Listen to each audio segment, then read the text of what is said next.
Let us take a moment at the beginning of this meeting. Time to arrive here in our minds as well as our bodies. Time to put aside the busyness of the day so far and to prepare ourselves to focus on the business of this meeting.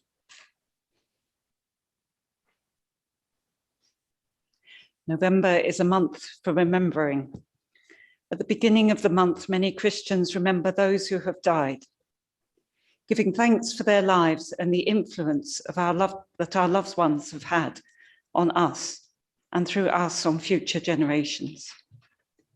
At this time of pandemic, this has been particularly weighty and poignant. This evening, we remember in particular Miranda Foley, whose funeral is tomorrow. We hold in our hearts and before God, Miranda's husband, Councillor Ed Foley, and all family members and friends as they mourn. Last Thursday and on Sunday, many members of our community came together to remember with thanksgiving and sorrow those who were killed or injured in mind and body during the wars of the 20th century and present-day conflicts. Remembering is an important aspect of being human. We cherish memories of happy events and successful endeavours. We are led to reflect on things that have not turned out as we would have hoped, and we determine to learn from this and gain wisdom. In this council chamber, there is a sense of history, and much that is to be remembered with thanksgiving and pride. We also need to acknowledge that there are times when decisions have not been in the best interest of the people of Merton, and to learn from those past failures. As we look forward in hope that our past may inform a better future, let us pray. Eternal God, your peace and love holds all that is past and all that is yet to come. Be with us this evening in our thinking, give us clarity and discernment. Be with us in our discussions, may they be honest and fruitful. Be with us in our decisions, may they be for the good of all of Merton's citizens. As we thank you for memory, which enabled us to build on the experiences of the past, bless our gathering that the wisdom of the past may inform the decisions we make for a sustainable and healthy future together. Faithful God, hear our prayer. Amen. Amen.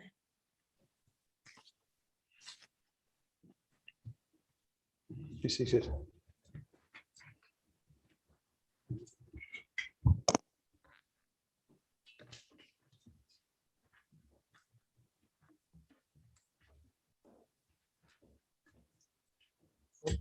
Fellow councillors, welcome to this meeting of the council and welcome back a few more to the chamber. It's good to be back in here. Please note that this meeting is being filmed for publication on the council's website and YouTube channel. Therefore, if you are participating in this meeting, you are consenting to being recorded and to the use of those recordings for broadcasting. If you have any queries regarding this, please speak to one of the council officers present. There are no fire drills scheduled for this evening. If the fire alarm sounds, please leave the building immediately by the nearest route. If you're not able to use the stairs, then a member of staff will assist you. The meeting will reconvene if it's safe to do so. Otherwise, it will stand adjourned if that happens. Members, when you are speaking, you all know the traffic light system that operates here, and the microphones in the chamber will be operated for you. If you are speaking from home at any point, then please mute and unmute yourself accordingly. Are there any apologies for absence? Councillor Draper. There are indeed. Thank you, Mr. Mayor. Councillor Skeet, I'm afraid, will be absent through illness. Councillors Chung, Cowper and Curtin will be joining us via video link on medical advice, and Councillor Mundy will be joining us a little later in the evening.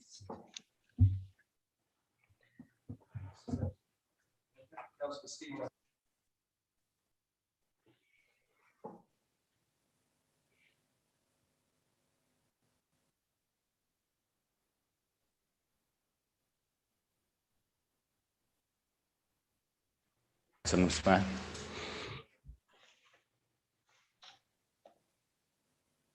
Councillor McGrath. Thank you. Councillor Southgate. Okay. Thank you. Are there any declarations of interest? If there are no declarations, thank you.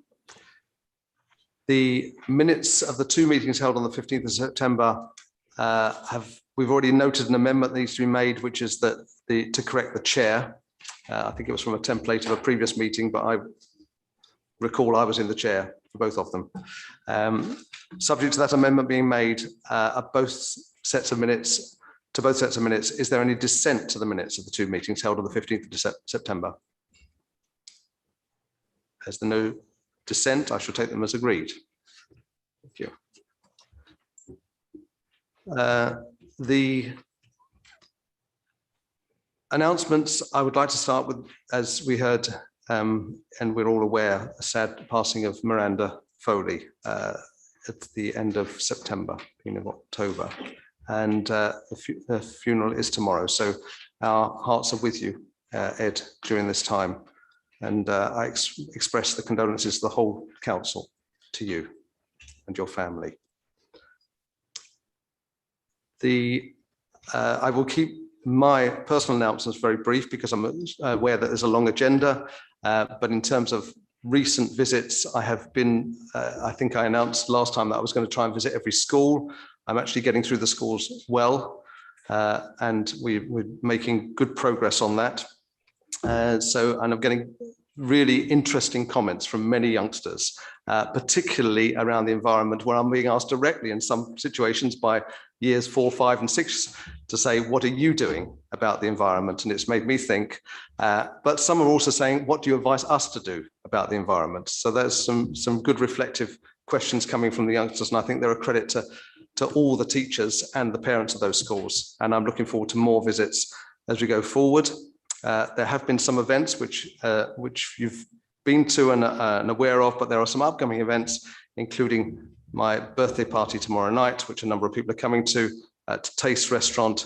The Christmas dinner is actually escalating by the day, because now we're doing it jointly with AFC Wimbledon. So we're hoping for in excess of 300, and the capacity of the hall is 500. So let's see how big we can make that one. It would be really good. And we're sharing the proceeds of that between the Dons Local Action Group and the two charities, Christian Care Association and Marie Curie. So that's a delight that's going ahead. The pantomime is coming up before our next meetings. That's on the 7th of December. So the meal on the 9th, the pantomime on the 7th, and there's a Christmas musical concert on the 4th at St. John's Church, which is also by ticket, but that's free.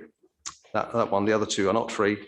And I was delighted today to meet with other London mayors and deputy lieutenants, with the Lord Lieutenant for London in Hyde Park today, and received an oak sapling. It'd be true to say it's a sapling. It's about 40 centimeters high, but it's an oak tree from the Queen to commemorate the Platinum Jubilee next year. And we'll plant that somewhere suitably in the borough. And it's also part of the Green Canopy initiative that the Queen has launched for the Commonwealth, to plant as many trees as possible over the Platinum Jubilee year. So that's briefly my announcements. I won't go any further, because you know I can talk at length about more or less anything, but I'll stop there. Does the leader or the chief executive have any announcements to make? Okay, thank you. I'll move on then swiftly to public questions to cabinet members. There is a 15-minute time limit on that, but I see that we only have 7, so I don't envisage having to cut that short. But that's not a license, given the length of the agenda we have, for long responses from council members, from cabinet members. So firstly, question 1, does Sivas Ranjan have a supplementary?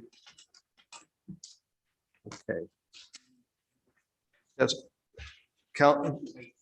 Sorry?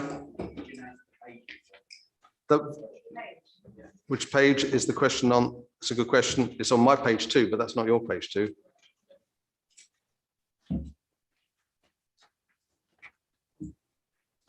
I haven't got that part.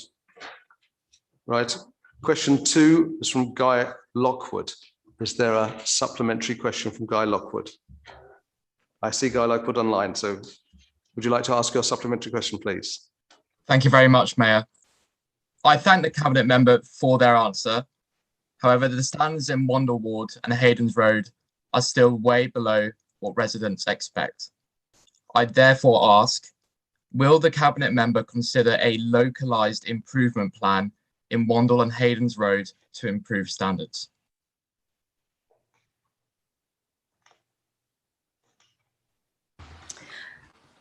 Hi, so I'd like to thank him for his question and his supplementary.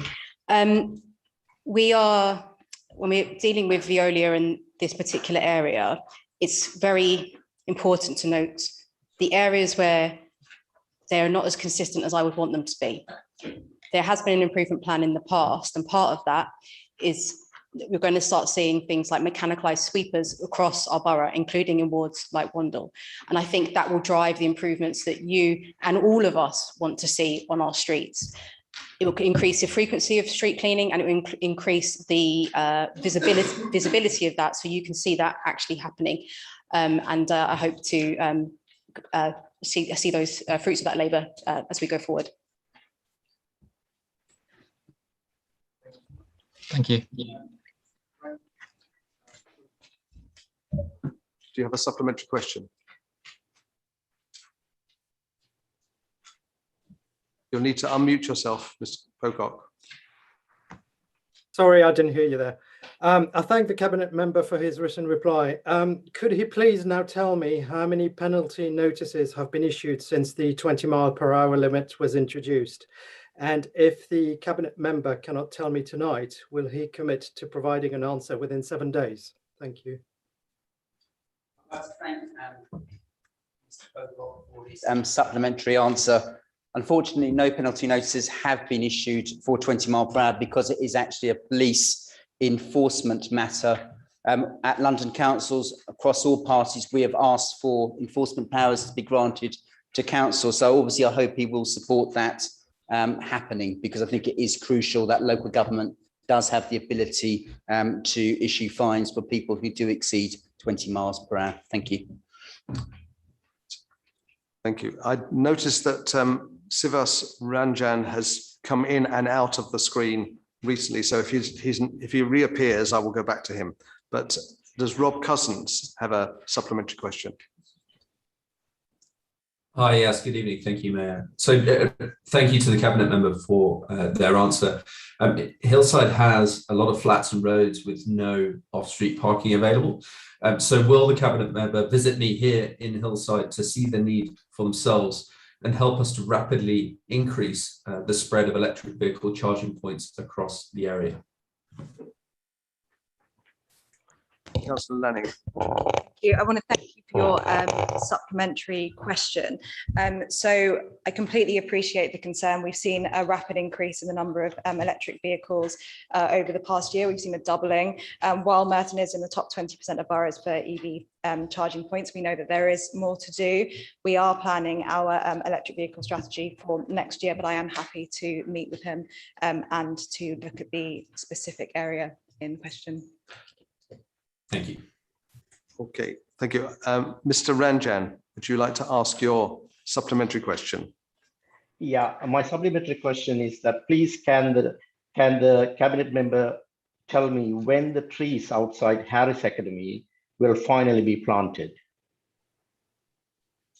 Councillor Welton, are you able to answer that? I understand that the trees outside Harris are due to be planted shortly, but I'm sure we can advise him in due course. Thank you. Richard Weeks, do you have a supplementary question? I'm not seeing on screen, so I think not. Barry Smith. Hi, thank you. My follow-up. You stated in your reply, which I thank you for, that there are currently 258 charging points in Merton, which equates to roughly 1 for every 300 homes in the borough. Clearly, this is a long way from being adequate. What target does the council currently have for charging points in the borough, and when do they expect this to be reached? Councillor Lanning. I'd like to thank Mr. Smith for his supplementary question, and I'd really reflect, I suppose, the last response that I provided. So while we are in the top 20% of boroughs for electric vehicle charging points, we have seen a doubling of these vehicles within the last year, which is really positive, but that also means that there is more to be done. So we are waiting for the second phase of TfL strategy so that we can understand how we can improve provision of electric vehicle charging. So we will be implementing measurement and metrics next year as part of our strategy. Thank you. And finally, the last question is from Jeremy Hudson. Do you have a supplementary, Mr. Hudson? Okay, thank you. So we'll now move on to questions, item 6 on the agenda, which is questions to cabinet members. I believe, Councillor McCabe, you have the first question. Thank you, Mr. Mayor. Question 1 to the Leader of the Council. The supplementary? My supplementary is that the economic assessment that the council had done and was presented to the health scrutiny panel suggested that this whole scheme was highly risky.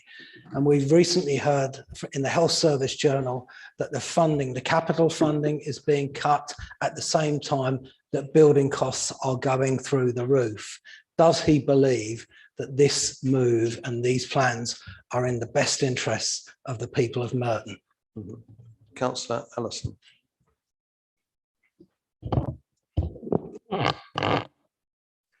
Short answer, no. Long answer, if the government and the health service wants to have a look at the impact of COVID on communities like Merton, where the most vulnerable people, the most at-risk people, and the people with the worst health outcomes have had the worst outcomes as a result of COVID, then they will see that there is a need for a full general hospital in the areas of greatest health disadvantage, and that means St Helier. So I hope that they will change their mind. Right. Councillor Dean. Well, thank you very much, Mr. Mayor. I'd like to thank the Cabinet member for their answer. A part of the answer said the councillor is mistaken regarding licensing, but I think the Cabinet member was mistaken in not reading the question, because the question is planning and licensing permissions. If I can just remind the Cabinet member that you need planning and licensing permissions collectively together to gain consent for this kind of thing. But the two questions I really have to ask is, this is public land, public money, and it was council directed. So are they really happy that the processes were put in place, because they were flouted? Mm-hmm. And the second thing is, that was a question, but I needed to get the answer correct, because the council cabinet member was mistaken. But the second thing is, we talked about a blank space. Were the 4 trees that were incarcerated by railings invisible to the cabinet member? Thank you. Councillor Wilson. So Dean, for a supplementary, it was the Labour administration that introduced SIL into this borough, which enabled a number of projects to take place. In relation to Hartfield Wall, as he is well aware, obviously the planning and licensing process is separate to the allocation of money, but I think we should welcome improvements to public spaces. And I'd also like to congratulate Wimbledon bid. 85% of businesses voted for them. I think it is a good thing that these things are happening in the borough, and it's a shame that obviously Councillor Dean doesn't support improvements in Wimbledon Town Centre. Thank you. No, that's not. That's for you to judge whether you've had an answer. Councillor Alan Brittis. For finance is as follows. How does the cabinet member square the fact that the household support grant is a fraction of the amount of money lost by families in universal credit cuts, and also that this very household support grant is intended to help out even more people than receive universal credit? And is he aware that the Labour Council in Exeter, supported by the Conservative councillors, unanimously called for a review of universal credit payment levels? Thank you. Councillor Byers to answer. Well, can I thank him for his question and his supplementary question? And quite clearly, it cannot be squared. And it will mean that all of our residents who are in receipt of universal credit, nearly 8,000 of them, are going to face very significant hardship as a result of the government's decision to scrap the £20 a week uplift. And I would like to praise his leadership during his 10 years on the council for retaining the council tax support scheme when the government scrapped that. And I am delighted that we are able to continue providing that for another year, which is increasingly important. In respect of Exeter, I wasn't aware of that, but I'd like to praise the leadership shown by the Conservatives on Exeter City Council, and I hope those opposite will support the council tax support scheme when it comes before us later this evening. Thank you, Mr. Mayor. Councillor Bailey. Thank you, Mayor. And I'd like to thank the Cabinet member for his reply. When I asked for details of your meeting with Thames Water, I perhaps naively expected a little bit more than just the date of that meeting. Since there's no minutes that I've been privy to, would you mind telling us what the outcome or conversations during that meeting were? Councillor Irons.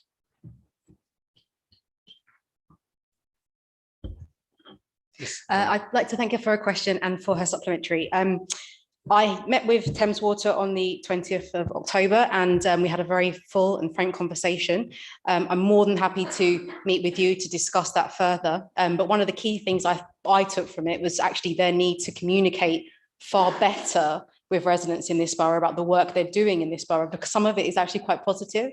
So I would very much like to push on that. And if you'd like to meet with me to discuss that further, maybe we could do something together to push them on that, more than happy to.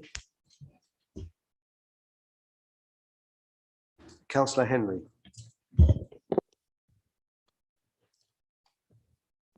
Thank you, Mr. Mayor. I would like to thank the Cabinet member for his reply.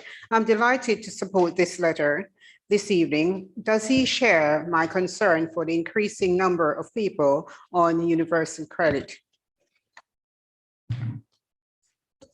Well, can I thank Councillor Henry for her question and her supplementary question, and indeed her support for the council tax support scheme. I am very concerned about the number of people on universal credit, and we know that our residents will face significant pressures in the coming months with inflation, energy and fuel costs all increasing. So it's more important than ever that we do retain the council tax support scheme, and I thank her for her support, and I hope all colleagues will be able to support it later this evening. Thank you, Mr. Mayor. Councillor Wilkinson. Thank you, Mr. Mayor, and thank you to the Cabinet member for their response. Can you assure us that the scope of this role and the appointment of this role will be discussed at the next Modern Regeneration Steering Group, and that we actually turn pondering into action? I'd like to thank Councillor Wilkinson for his supplementary question. And firstly, I'd like to thank for all that he does in terms of supporting businesses in Morden Town Centre. Yes, it will be on the agenda of the next Modern Regeneration Steering Group, and I look forward to engaging with all parties about delivering regeneration in Morden. Thank you. Councillor Dehaney. Thank you, Mr. Mayor. What did the Cabinet member tell me more about the Keep It Clean, Love Merton campaign? Councillor Irons. I'd like to thank him for his question and for his supplementary, and I would be delighted to tell you more about our Keep It Clean, Love Merton campaign. It is all about loving where we live and taking pride in our streets and taking pride in what a wonderful place it is to live in Merton. And part of that, we've recently just finished and are about to announce the winner of a anti-litter poster competition we ran amongst the primary schools in the borough, and I can announce today, drum roll please, that the winner is Lola, aged 8, from Wimbledon Chase Primary School. Her picture is amazing, and I hope you will all see it around the borough shortly, and we'll keep Merton clean. Thank you. Councillor Bembo.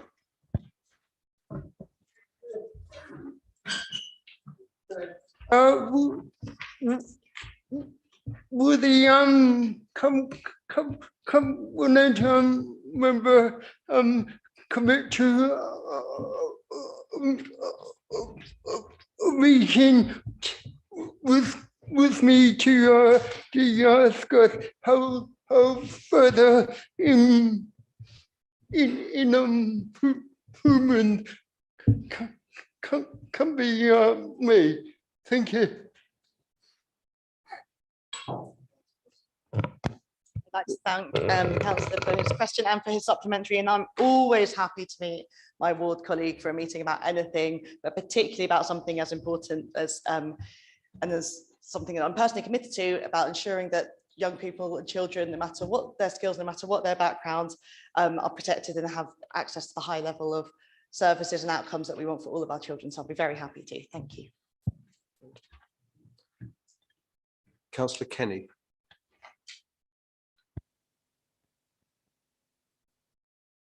Thank the Cabinet member for her response.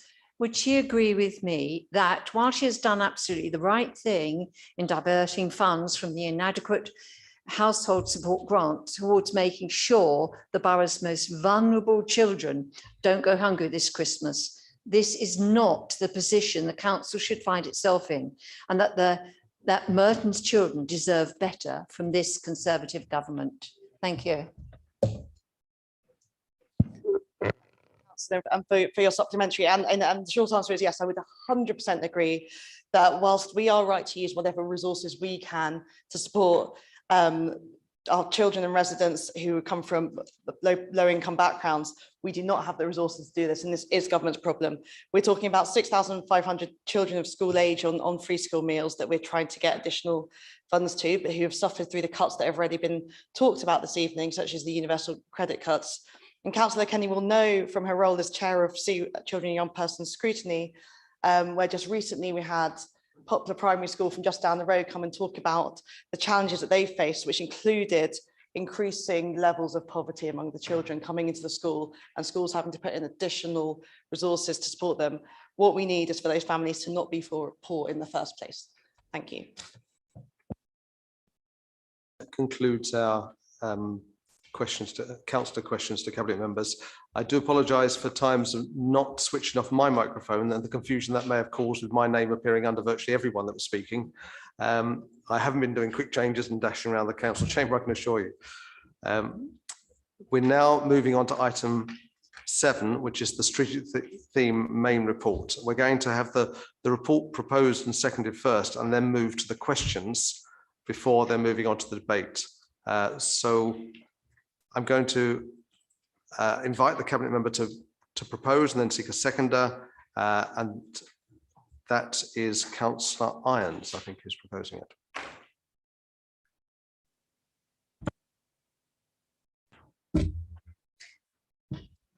Thank you, Mr. Mayor, and I formally move this report.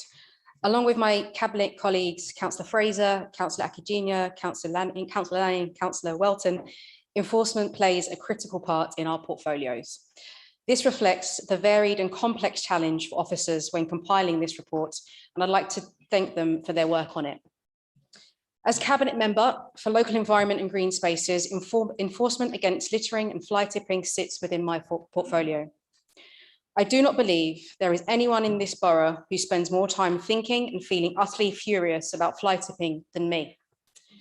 I too have had to play buggy slalom around dumped black sacks on our high streets.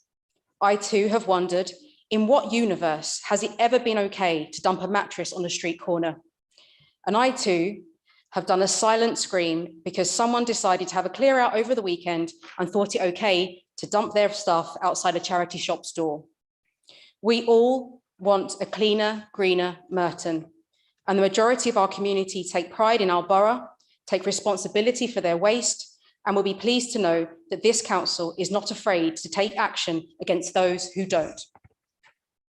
As outlined within the report, Merton is one of London's best performing boroughs when it comes to actively enforcing against environmental crimes and issuing fixed penalty notices.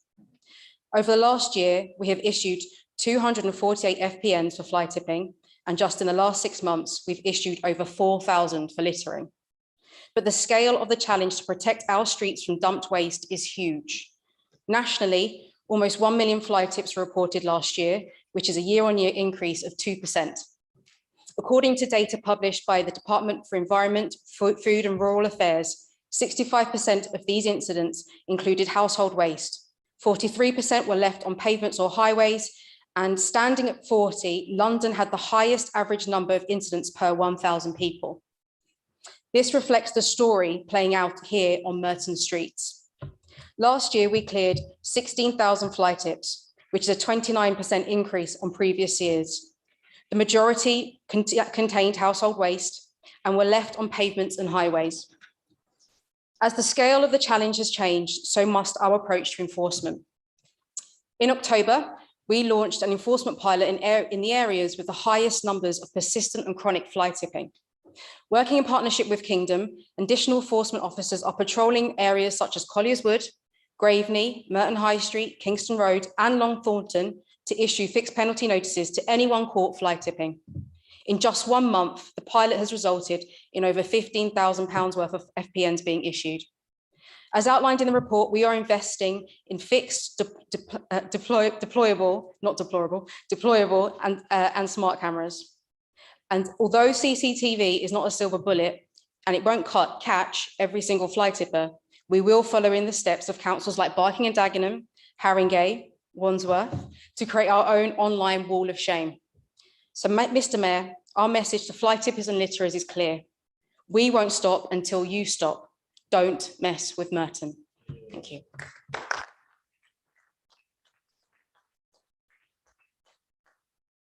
Councillor Akagina, do you wish to speak now or reserve your right? I'll speak now, Madam Mayor. Mr. Mayor, sir. Thank you. Thank you, Mr. Mayor. I second the report. This summer, we have been listening to our residents. Our Your Merton consultation has been finding out how the pandemic has affected people's lives. We are all spending more time at home and in our local neighborhood, and that's a good thing. Most people like where they live, our parks and public spaces in our town centres, but we have picked up some concern. After the horrible murder of Sarah Everard and Sabina Nessa, residents want more reassurance that we live in a safe area. One of our first priorities was to set up a women's safety task group where we are working with partners to see that the areas that are causing concern that we need to look into. Part of this involves communication to raise awareness, not only for victims, women and girls, but also to men around acceptable and unacceptable behaviour. So although Merton has one of London's lowest crime rates, we are investing 1.2 million on a major upgrade in our CCTV. Despite a decade of austerity, we have kept Merton's CCTV service running. Now our investment will improve the quality of images and the capability of our system and making it easier to find and punish criminals. That's not all though. The strategic theme reports show that we are using community protection notice warnings, public space protection orders, community protection notices to help tackle the antisocial behaviour that could spoil our community's quality of life. Merton is a safe community with one of the lowest crime rates in London, but we want our residents to feel safe. And Labour's team in Merton will continue doing all we can to use enforcement powers to keep our residents safe from harm.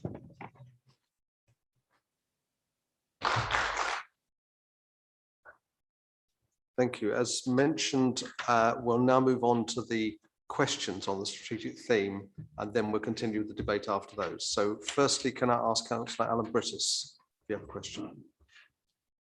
I thank the Cabinet Member for her full and comprehensive written answer. I do have a supplementary, and it is as follows. Can the Cabinet Member confirm that she will continue to pursue initiatives to encourage a switch to more sustainable modes of transport?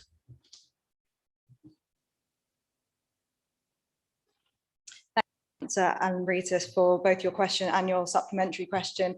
And I can reassure you that we are committed to such initiatives. We've rolled out the most school streets in London. More than a third of our suitable streets are also in an LTN. Within the past year, we've introduced 20 cycle hangers. And as I mentioned earlier in response to questions, we have we're in the top 20% of London boroughs for EV charging coverage. So we absolutely are committed to such initiatives. Thank you.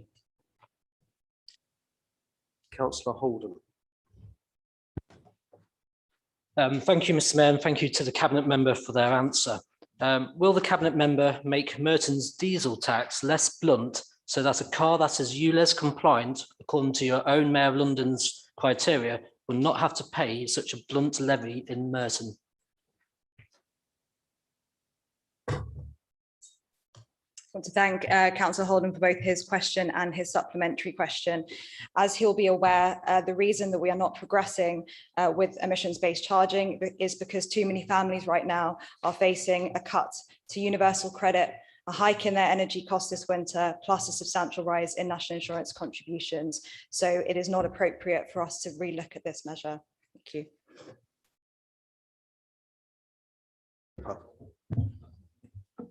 Thank you very much, Mr. Mayor. Thank you very much, Cabinet Member, for her answer.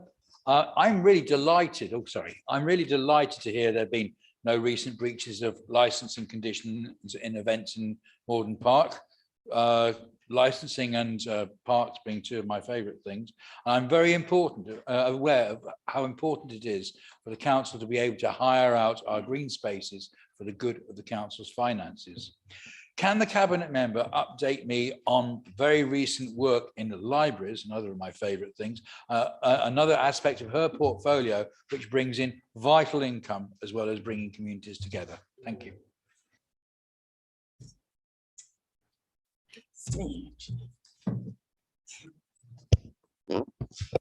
Thank you, Mr. Mayor, and thank you, Councillor Draper, for your questions and for your supplementary.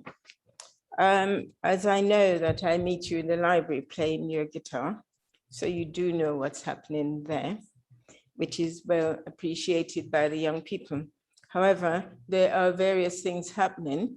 For example, we now have technology at the doors of some of our libraries, for example, Rains Park and Mitcham, so that the residents can actually access without having to worry about staff inside. That does help also to save some money, because we can then, you don't need to worry about who is standing at the door. Because these things are very new, there are some issues, and some people have complained that they don't know anything about what's happening. However, if you go online, you will find that there are newsletters, and over 20,000 of our residents have access to these things. So I would advise everyone, including our member here who's just asked the question, and I know I don't need to tell him, but if you go online, you will find all the answers you want. And so therefore, that's only some of it.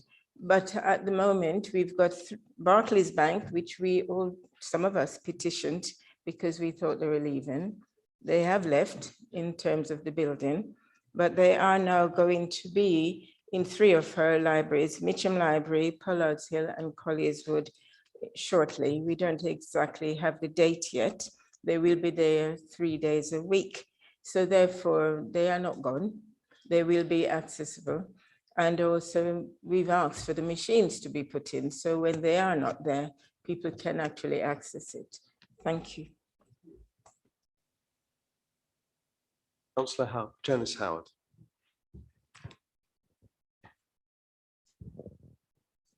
Thank you, Mr. Mayor. I do have a supplementary question. I thank the Cabinet member for their response. However, we've heard from many residents who have unwittingly been caught driving in these streets and say the signage is totally inadequate. What plans are there to review the signage and pay back local residents who have been caught more than once, indeed some several times? Thank you. Councillor Lanning. Thank you, Councillor Howard, for your question and for your supplementary question. We have had a number of concerns about multiple PCNs in both school streets and in LTNs. I think we're reassured that the school street signage is very clear and is large. LTN signage possibly is something that we are reviewing. We are looking at both overall, and I would be interested in hearing more from you as to the specific challenges in specific school streets. So I would welcome a discussion about those areas. Thank you. Kohler. Can I thank the Cabinet member for his response and hope he'll forgive a lawyer's trepidation about his commitment to give appropriate legal consideration to any future breaches of the covenant. So for the avoidance of doubt, can the Cabinet member give a commitment the council will enforce the covenant and not allow the All England Club to erect any permanent buildings on the land to which the covenant applies? I'd like to thank Councillor Kohler for his supplementary. It was a Labour administration in 1993 that introduced this covenant when the land was sold. I understand you, Mr. Mayor, were the then chair of the Environment Committee in 1993 when this was put in to place. Obviously, this covenant is in place and it is staying in place. Thank you. Councillor Attawar.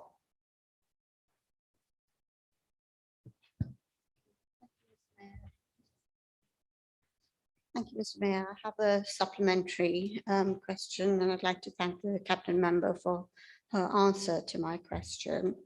It's good to hear about offenders being caught and paying fines, but as well as these reactive measures, can the Cabinet member tell us what preventative measures she is taking in the battle against fly tipping? I'd like to thank her for her question and her supplementary. Well, the council adopted a fly tipping strategy in 2019, and part of that, along with enforcement and preventing reoccurrence, was early intervention. And one of the things that we're working on at the moment is a project looking at flats above shops, and in properties like that where you have quite a high turnover in residents, also quite a limited space in terms of storage. We're looking at, we are installing permanent signage around those properties. They know exactly where and when to put their rubbish out. We're creating an online one-stop shop so they can see when their collections are, but also order new purple, blue sacks more easily. And we're increasing the communications with those people living in those types of properties. We're looking at other ways that we can proactively help people deal with their waste as well. And hopefully I can share those as we move forward. Councillor Ormond. Thank you, Mr. Mayor. I do have a supplementary question. I'd like to ask the Cabinet member, of the four of the commitments really had substance, and of those four, all four have been broken. Is 6 out of 10 really the best that residents can hope for from this council? I'd like to thank Councillor Ahmed for a supplementary. We certainly wouldn't agree that's 6 out of 10. There's many more that have actually been met in full. It was a Labour administration in 2014 that put the 10 pledges in place because we believe that there needed to be a structure in terms of accountability, but also as well in terms of how the regeneration was actually implemented. We have seen obviously the first U buildings built on High Path and Ravensbury. We've also seen a number of buybacks as well. It is my belief that Clarion do need to deal with the repairs issue. There has been some progress, but that progress needs to be sustained. My view as Cabinet member, we need to get on and get those estates rebuilt. Thank you. Councillor Draper. Me again, thank you very much. Thank you very much to the Cabinet member for his response. Now, while I welcome that the offenders, particularly unlicensed HMO landlords, are being brought to justice and paying fines, I do worry about the people who have to end up sometimes with no apparent option other than live in the HMOs like this. And I wonder if he can outline his concerns for those fellow residents. Thanks. Can I firstly welcome Councillor Draper to his role as the tenants champion. I know he'll be excellent in terms of that role. I think he's actually quite right in terms of what he actually says about taking action against unlicensed HMOs. His council has had 4 successful prosecutions, 1 civil penalty notice, and we will not hesitate to take further action against further rogue landlords. I'd also like to take this opportunity of thanking the housing environmental team under the leadership of Steve Langley, who, as some will be aware, will shortly be retiring from the council after 47 years service. Steve does a sterling job in terms of his team giving advice to tenants across the borough, because obviously it's important that we do support them when there is breaches from landlords. Thank you.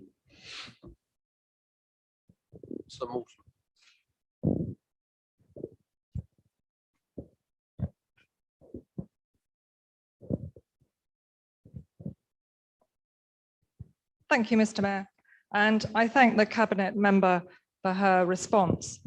But we regularly see a revolting mess outside Wimbledon Park Station, Hayden's Road and bins near Wimbledon Park, amongst others in my ward. Why does the council or Veolia not proactively check these bins outside of town centres? And why do you only act when it has been reported? Thank you.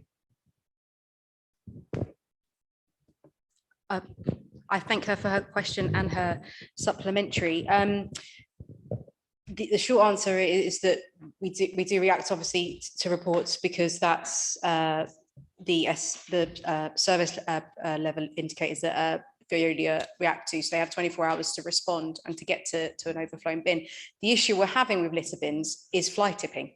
People are putting household waste in these bins and filling them up far too quickly, quicker than we would ever expect them to.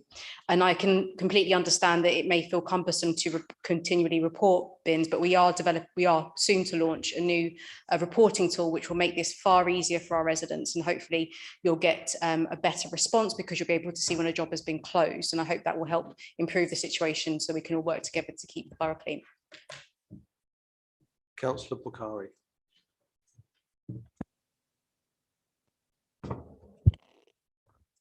Thank you very much for your lengthy answer to say that there have been no successful prosecutions in West Barnes for fly tipping.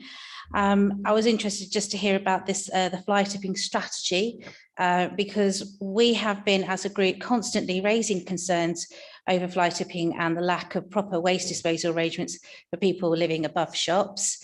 In fact, we had a walk around with some of your previous colleagues as well in West Barnes, highlighting that in the very first weeks of our election. Now, can the Cabinet member explain why places like West Barnes High Street, Moxford Park Station and other areas in West Barnes do continue to be strewn with rubbish caused by people leaving refuse and bulky waste, but specifically next to overflowing bins? So I'd like to thank her for her question and her supplementary. I think she did answer her own question. It's caused by people fly tipping and leaving their waste at the wrong times. And I visited West Barnes with some, I think, Conservative colleagues this week. I haven't had a walk around with you yet, but I'd be more than happy to. So when I was there with them, we saw a number of issues that we're working on. So like I talked about earlier, the permanent signage for shops with flats above shops and tackling things like that. The issue of reporting bins, again, I really do hope that this reporting tool will help make that a lot easier for our residents and for councillors. Within the last 2 minutes, so if we're quick, Councillor Latif and Councillor Pearce, you can get your questions in. So Councillor Latif first. Thank you, Mr. Mayor, and I also thank the Cabinet member for his response. What plans are there to increase staffing levels in order to improve efficiency? Thank you. Supplementary. There does need to be additional staff, but recruiting staff is incredibly difficult in terms of planning and enforcement, not just here in Merton, but across London. So we are doing our best. Yeah, we are putting additional resource to get more staff, but it is not an easy task. But we do recognise that there does need to be more staff in place in order for us to clear the backlog. Thank you. Thank you. As we're overall okay on time, Councillor Pearce, can you ask the last question? There's a microphone just coming. Thank you. Thank you, Mr. Mayor, and thank my Cabinet member for her answer. I'm very glad to hear about the increase in temporary officers for antisocial behaviour. Can the Cabinet member assure us that a similar level of concern is being directed towards the rise in violence against women? Thank you, Councillor Pearce. Yes, I can assure you that we would make the same level of concern, because this is a very important issue to all of us. And the team has already managed to get some money and employed an extra officer to support Zoe, who deals with violence, domestic violence. So yes, it's very close to all our hearts. So I can tell you yes. Thank you. That concludes the strategic theme questions. I'll now move on to motions on the strategic theme. Councillor Holden, I believe that you have a motion to present. Yes, thank you, Mr. Mayor. I move in this Conservative group motion calling for improvements in planning enforcement. Now, I expect the administration had assumed we would go on fly tipping and Veolia enforcement, given all the cons I've been seeing from the council over recent weeks. But no, we decided instead to focus on town planning tonight, as for far too long, this area has been ignored completely. It is a forgotten service. It is treated like a Cinderella service by this council. And even lower than that is planning enforcement. So, Mr. Mayor, the residents of Merton expect the council to uphold sound planning laws and ensure that planning applications are built according to the rules and laws of this land. However, all too often, we see that unscrupulous developers and some individuals choose to bend planning rules, build on whatever they want, then apply retrospectively, or build on bigger schemes on a whim than what they have permission for. All safe in the knowledge that this council will just roll over and either do nothing about it, or, as occurs frequently, tacit approval via retrospective granting of permission. Residents of Merton do not like this, and this is one of the many reasons why people in Merton distrust the planning service. Merton planning is seen as a soft touch. Now, our residents are our eyes and ears on the ground, and they like to tell the council when there are problems. Now, we see this a lot in Hillside, my ward, and across Wimbledon. In recent times, I've had examples in Darlaston Road, Leewood Gardens, Elm Grove, Spencer Hill, Warple Road, just to name a few. Then we've got long-term issues like in Wandle at the Caxton Road flats, which were built at the next to Hayden's Road station. They were supposed to contain step-free access, and years later, that's never been dealt with and enforced. And it's not just a Wimbledon-centric matter, because sometimes that's what Labour seem to think. This matter gets raised across the borough, especially in and around the Mitcham Cricket Green. So all we get is silence from the council. Council doesn't listen. Then councillors get involved, and again, the council still doesn't listen. Issues appear to only get looked at if we go right to the top, and it shouldn't have to be this way. So you may also be wondering what this has to do with full council, given that it's a sort of matter that goes to Planning Applications Committee, or even the Sustainable Community Scrutiny Committee.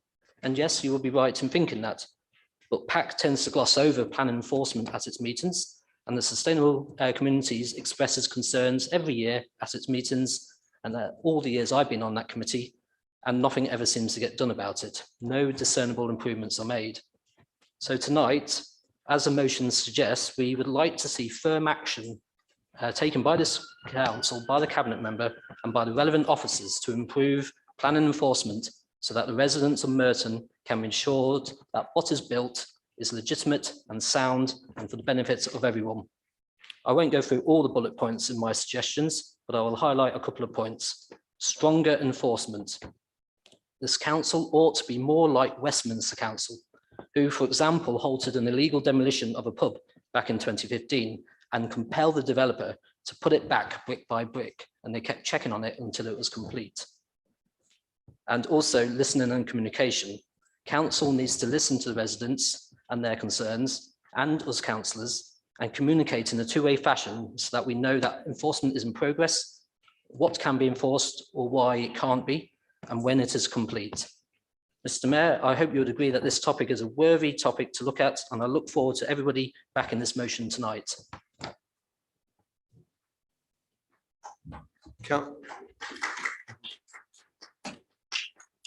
This motion is being seconded by Councillor Dean. Councillor Dean, do you wish to speak now? Yes, I do. Mr. Mayor, thank you very much indeed. Enforcement is an unsung hero of a council service. It is missed when it's not there, Mr. Mayor. A good council enforces against individuals and companies when they act illegally. And of course, a weak council is one that allows the scoundrels to breach the council's laws. An unenforced borough becomes a run-down borough, which leads to a vicious circle as the place gets worse. And that council gets a poor reputation for not enforcing the many misdemeanors. This is the state of Merton today. Record amounts of fly tipping and a record number of planning enforcement, a low number of planning enforcements are just the tip of the iceberg. There are many instances, Mr. Mayor, that developers are using public land to assist in building their properties without a license, and they are getting away with it. Cement is being mixed on pavements all over Merton. Developers are forcing the closure of roads such as Graham Road, and landscaping that appears on beautiful planning applications never materialise. And that's because, Mr. Mayor, there is no enforcement in Merton today. Now, as we've heard tonight, the Labour councillors' mates over there, Love Wimbledon, abused the planning system. In Hartfield Walk, they just knew they could create an appalling scheme with council money, with community money, as I've been reminded of tonight, without getting planning consent. 2 wooden huts and a lick of paint, some invisible trees, I now note as well, were incarcerated, and cycling racks were removed, all illegally, all, Mr. Mayor, in full sight of this council. And all for a shockingly high £130,000. That's where lack of enforcement leads you. People take advantage. Now, it's pretty bad in Wimbledon, and I know most Labour councillors spend most of the time there, but if you're like me, you spend more of your time in Mitcham, you can think things are much worse there. Think about the historic, locally listed Burn Bullock. The wonderful pub, if you were brought up in Mitcham, that's where you used to drink. Burn Bullock, a famous Surrey cricketer. It has been slowly destroyed over the last decade, Mr. Mayor, and that is because there has been no proper enforcement by this Labour council. In Mitcham, the residents have reached a sense of hopelessness, which of course is exactly where Labour wants them to be. Labour tells them, well, nothing can change. It seems nothing can ever be done. It's the way of life. Why try to change everything? Well, things need to be better. As the cabinet member has admitted more than once tonight, the place is a mess, and lack of enforcement is a key element in this debacle, because it's fascinating that you're hearing about this not rocket science things about enforcement tonight. Well, we've had 11 years of Labour. Why didn't we have it before? When a governing party has no solutions for anything, or it won't do its job enforcing the law, it really is time for change, Mr. Mayor. Labour have already given up in Merton. This council needs new leadership for a better Merton, and a Conservative administration won't be like Labour, the developer's friend, nor the fly tipper's mate. Enforcement must once again be a service that matters to this council. Mr. Mayor, thank you very much.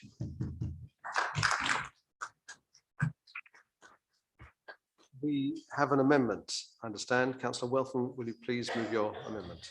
Thank you, Mr. Mayor. I formally move the amendment. As a council, we recognise the challenge which has placed planning enforcement over the last year and that there is a need for our service to improve. It's an area of the council where it is difficult to recruit, and staff shortages are not just unique to Merton, but also to many other London boroughs. Coupled with challenges caused by COVID, it has been a testing time. There is also a shortage of specialist professional roles in many areas, and we are unfortunately reliant on interims. But there has been some significant successes, and we continue to look for ways to communicate the no tolerance approach. Prior to COVID, we also utilised enforcement days for the entire development control team blitz the borough with visits to properties. Our last one led to 30 case closures following over 120 site visits in one single day. We'll be looking to repeat that exercise. But as a service, I recognise there are changes we can make to our reporting systems and the current difficulties we're not able to extract statistics we require to make meaningful assessments. As Cabinet Member, I have asked that an action plan is put in place to tackle the backlog and to improve future performance. It is right that it is scrutinised in the proper and considered way by the Sustainable Communities Panel, which will look at how we as an administration are addressing the concerns. Improving our IT systems will be part of this, which will be on top of the link on the website to complete an enforcement complaint form.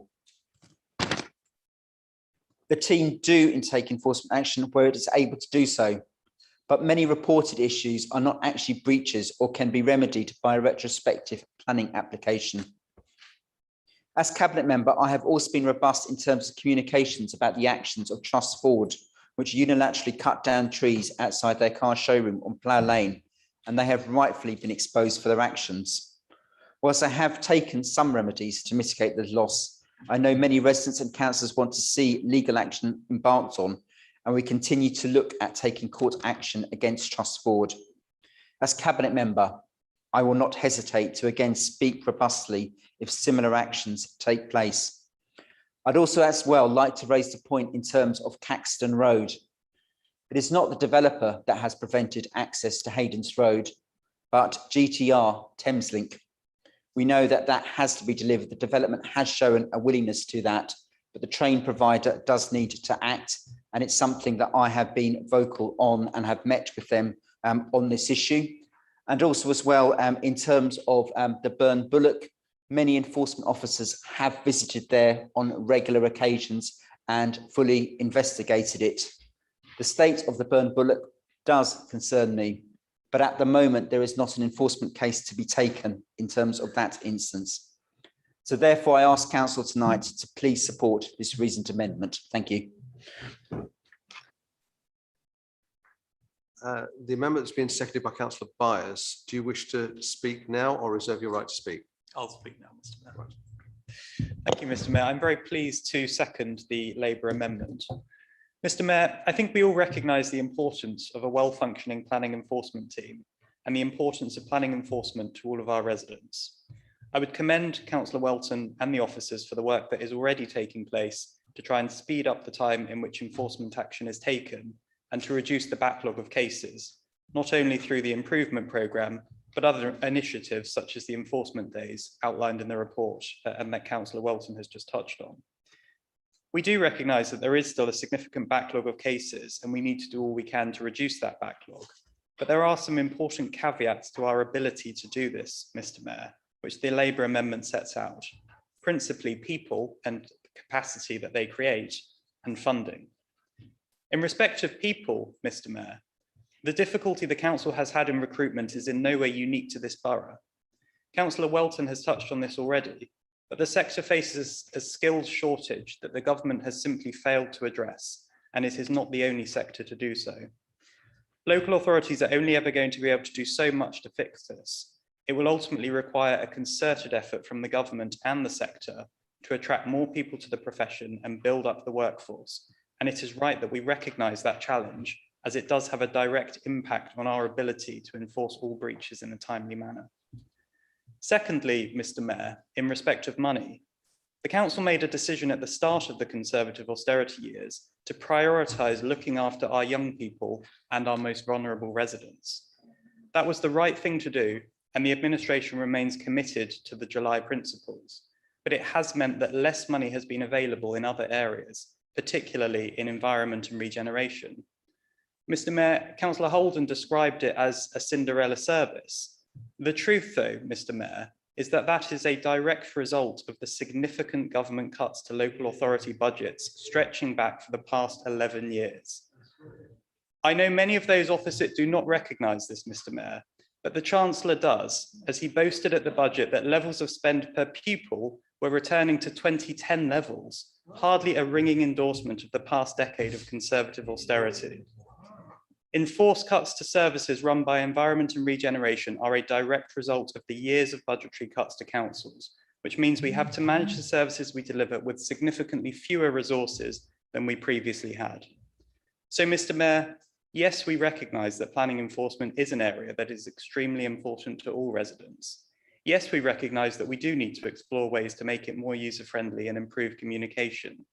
And yes, we recognise that we need to do what we can to increase the speed in which breaches are investigated and to reduce the backlog of cases. But we also need to recognise, Mr. Mayor, that there are factors which are outside of our control.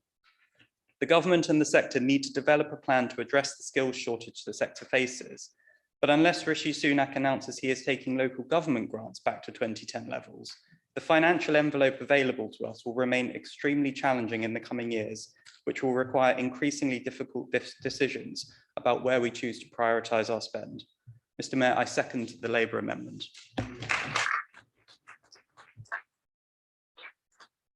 Councillor Coe. Thank you, Mr. Mayor. Talk to anyone in Merton, residents, councillors, council officers. We all know there's a problem with planning enforcement across the borough, as Councillor Welton and his amendment admits. You've all mentioned 1 Caxton Road, a problem that's festered long before I was a councillor. I've got the enforcement notice here. It lists the various policies it contravenes. It lists the substandard residential accommodation. It lists the lack of affordable housing. And the notice is quite clear. It says there can only be one remedy: demolish the building and or build it again within 12 months. Tomorrow is the 3rd anniversary of that enforcement notice. The building remains, it contravenes all those conditions still. Somewhat oddly, the report paints a more rosy picture of planning enforcement. Paragraph 8.4 talks about all inquiries will be logged. There'll be an initial investigation. Inquiries will be updated within 5 working days. Notice will be served and action taken. However, I missed the weasel words, that's the current aim of the service. The reality is somewhat different. The problem is, as the Labour Party have said, resources. That's hinted at in paragraph 8.9. The Building and Development Control Manager appears to be asked to do the enforcement team leader's role with predictable results. He was ill and finally left the council. Not many people can do 2 jobs. Unless you're Stephen Hammond, of course, who currently has 4, the last time I looked it up. Talking of which brings me to the Conservative motion.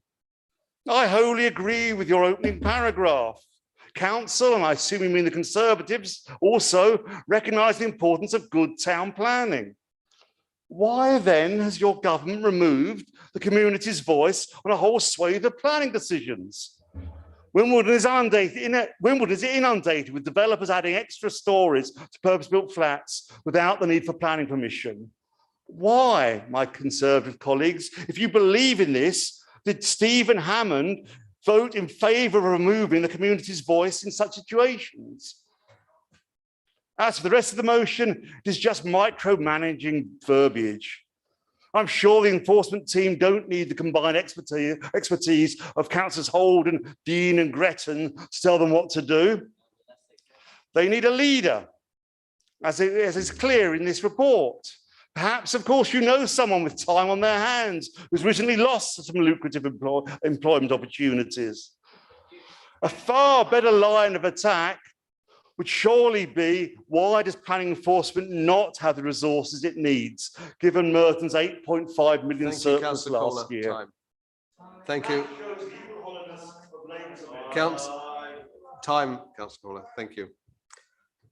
If there are no further speakers, Councillor Holden, do you wish to use your right to reply? Yes, please, Mr. Mayor. Yeah, thank you for that. So basically, Labour are admitting that they don't really do enforcement, which is typical. We're not backing your amendment tonight. You always seek to blame the government. I mean, one of these days, we might just do our own motion asking the government to send in inspectors and run the place, because given the amount of times you keep complaining, we might as well ask them to run it instead, because clearly you can't do it yourselves. Lib Dem's points are rather intriguing. I don't know why they keep trying to make it about Stephen Hammond, and what he claims is not true. So, so basically, I think our original motion is still valid and should stand, and I hope everybody can back it. Thank you. I will now call for a vote on the amendments. Members, if you're voting in favour of the amendment, raise your hands. For the amendment, raise your hands.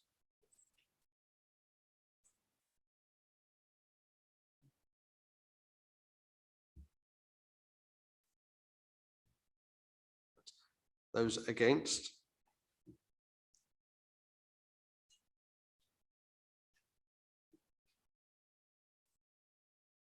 Those not voting?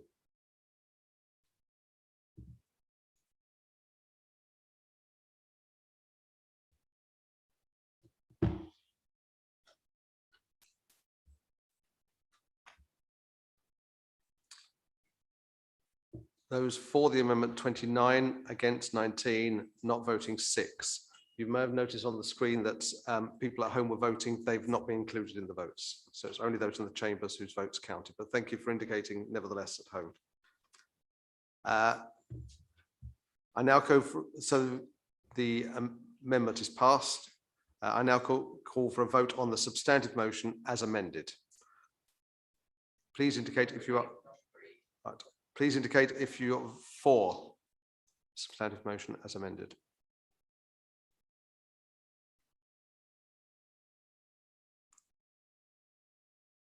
Against?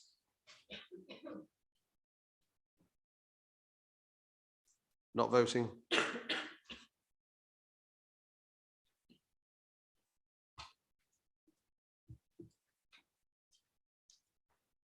Thank you. The voting is for 29, against 16, not voting 9. I now call for a vote on the original motion. Is that right? Yes. No, sorry, that was the or. Beg your pardon. We'll move on. There is a now call for a debate on the strategic theme main report. I have the following listed to speak: Councillor Fraser, Councillor Andrew Howard, and Councillor Bakari. So I'll take them in those order, and then we move on to the amendment that I have in front of me from the Liberal Democrats. Councillor Fraser wishes to speak on the amendment. We're not just, can I just clarify? Shall I take the amendment first then? Yes. Okay, thank you. We have an amendment standing in the name of Councillor Fairclough. So can I ask Councillor Fairclough to move your amendment?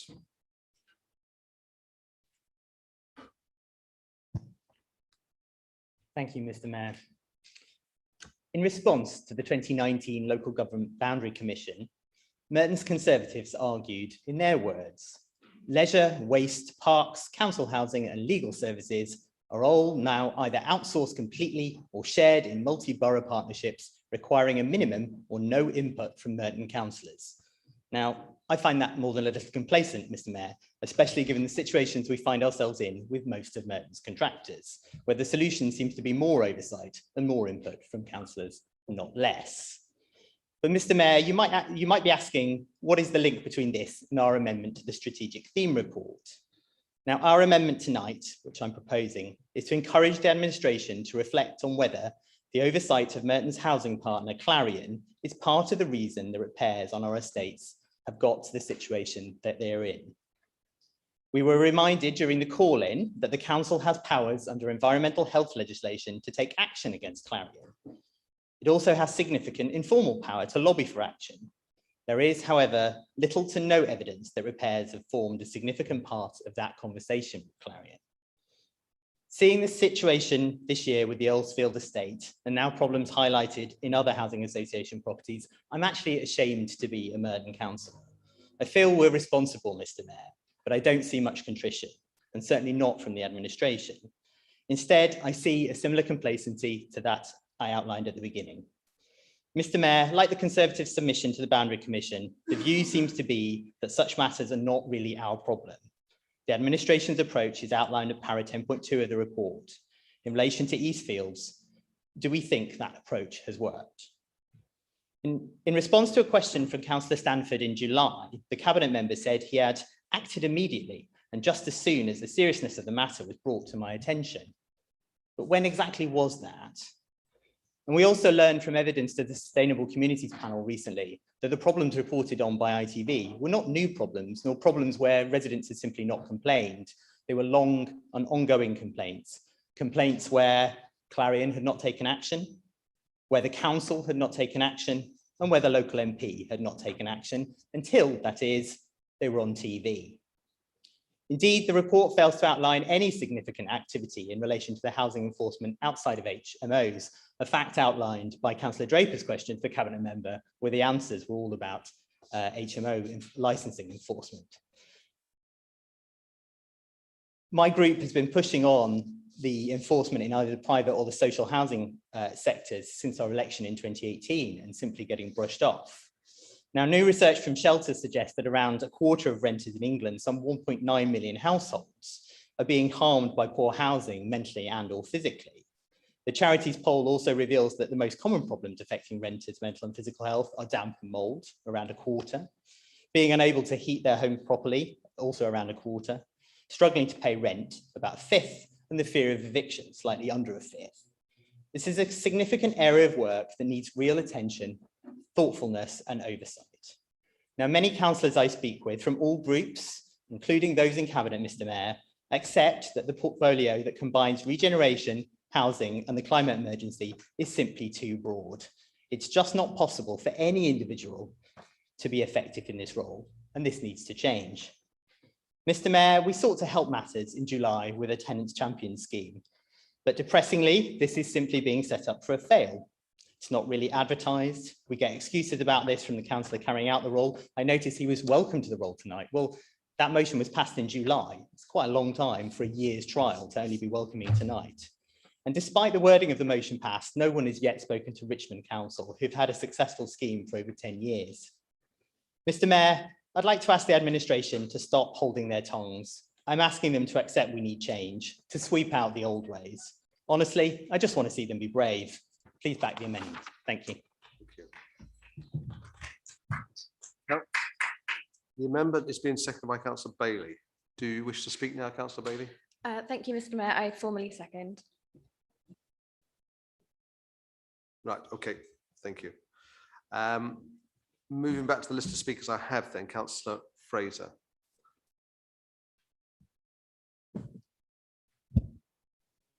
Thank you, Mr. Mayor. Regarding what Councillor Flakeclough has just said, I'm happy to speak to support the report and oppose the Liberal Democrat group amendment. I have read their amendment or sinister remarks, and I must disagree with them. Councillor Welton is an extremely capable and well-versed councillor. He knows his portfolio and has been effectively dealing with these issues over many years. There is no reason to worry about Councillor Welton's ability. If you're referring to splitting housing, regeneration, and climate emergency, you could not have been in the same meeting as the rest of us.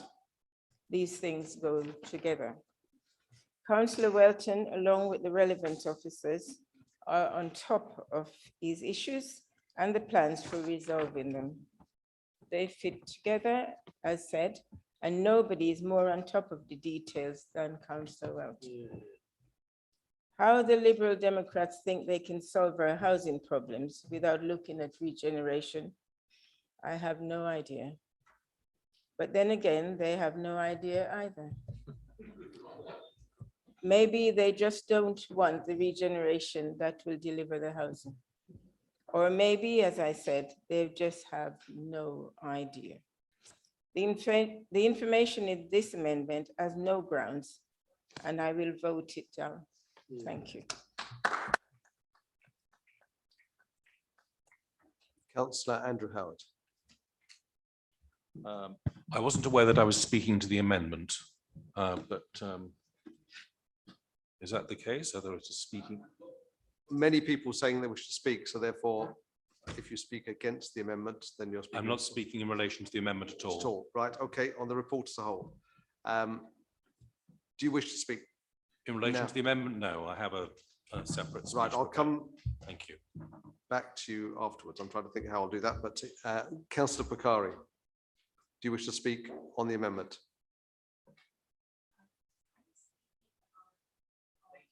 The report. On the report. We have so few speakers on it that if you wish to speak on the report now, I think that'd be the best, because we'll move to a vote after the amendment. I was maybe premature in going to taking the amendment and should have had you first. So do you wish to speak now then? On the report, yes. If members can focus on the fact that we're doing both at the same time. Good. Thank you. Mr. Mayor, I'd first like to thank the officers concerned for preparing this report.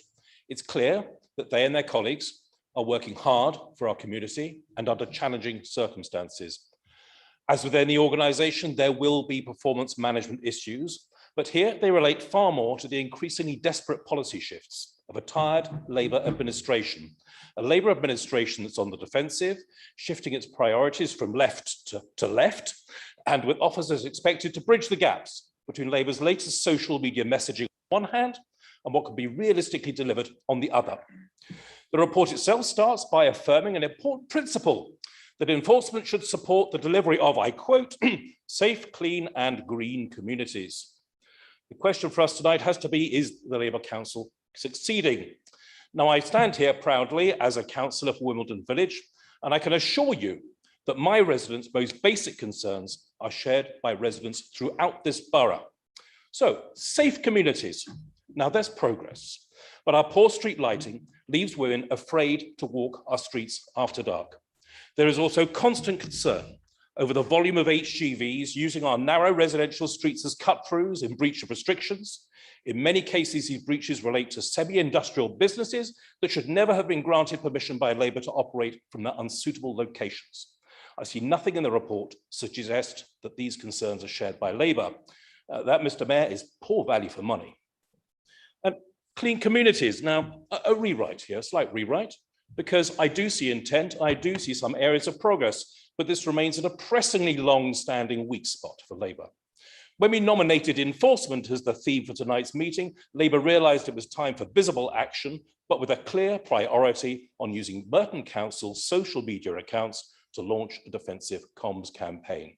But we need more than messages. Now, I must, of course, thank our officers, employees, and outsourced operatives for their continued service in this area, but that service needs to be better managed, and that is something that Labour has never managed. That, Mr. Mayor, is poor value for money. Lastly, green communities. Since this council's unanimous declaration of a climate emergency, there has been some limited progress, but tree protection is at an all-time low. And the Labour Council has itself been responsible for cutting down numerous mature trees in various parts of the borough. Our environmentally aware residents are not convinced by what they see as Labour's virtue signalling gestures. So it's no surprise to find a protest literally at the gates of this building on a regular basis. Within my own ward of Village, there is increasing concern about the environmental impact of the All England's plans for 38 tennis courts and a major stadium on what is presently the Wimbledon Park golf course, land subject to a restrictive covenant. I thank the Cabinet member for his cryptic reply. Planning and enforcement is another weak spot for Labour, so I have to tell you, Mr. Mayor, that there is frank suspicion amongst my residents that Labour cannot be trusted to deal with this matter transparently and in accordance with due process or indeed the law. That's a shocking pressure of the deep disrepute into which Labour has led this council, so be sure that we and others are watching. That, Mr. Mayor, is poor value for money.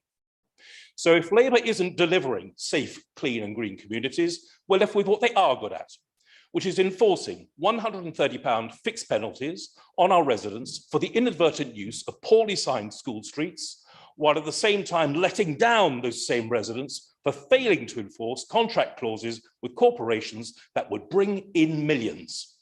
That, Mr. Mayor, is poor value for money. Thank you.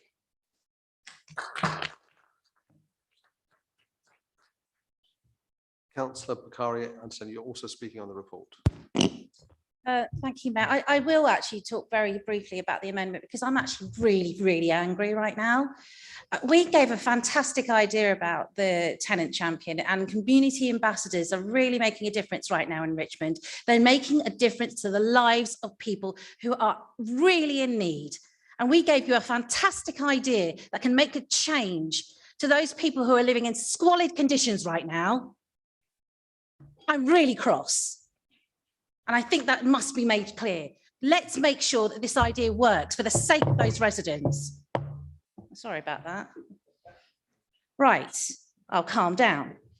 I do want to talk about the report. I'm really grateful to the officers who've worked really hard on this, but they have my sympathy and all our group's sympathy because of the lack of direction that was given to the completion of this report. And that happens quite a lot because when, again, our group did give some really good suggestions and areas that could be covered because we were picking up things from our residents and their concerns. And again, we were ignored. It's just a common theme in this administration at the moment. It's making me quite cross again.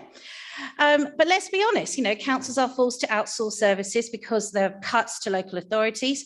And let's be honest, the service is not going to be as good as it used to be. And let's be honest, less money is going to be spent on enforcement. Can we just say that?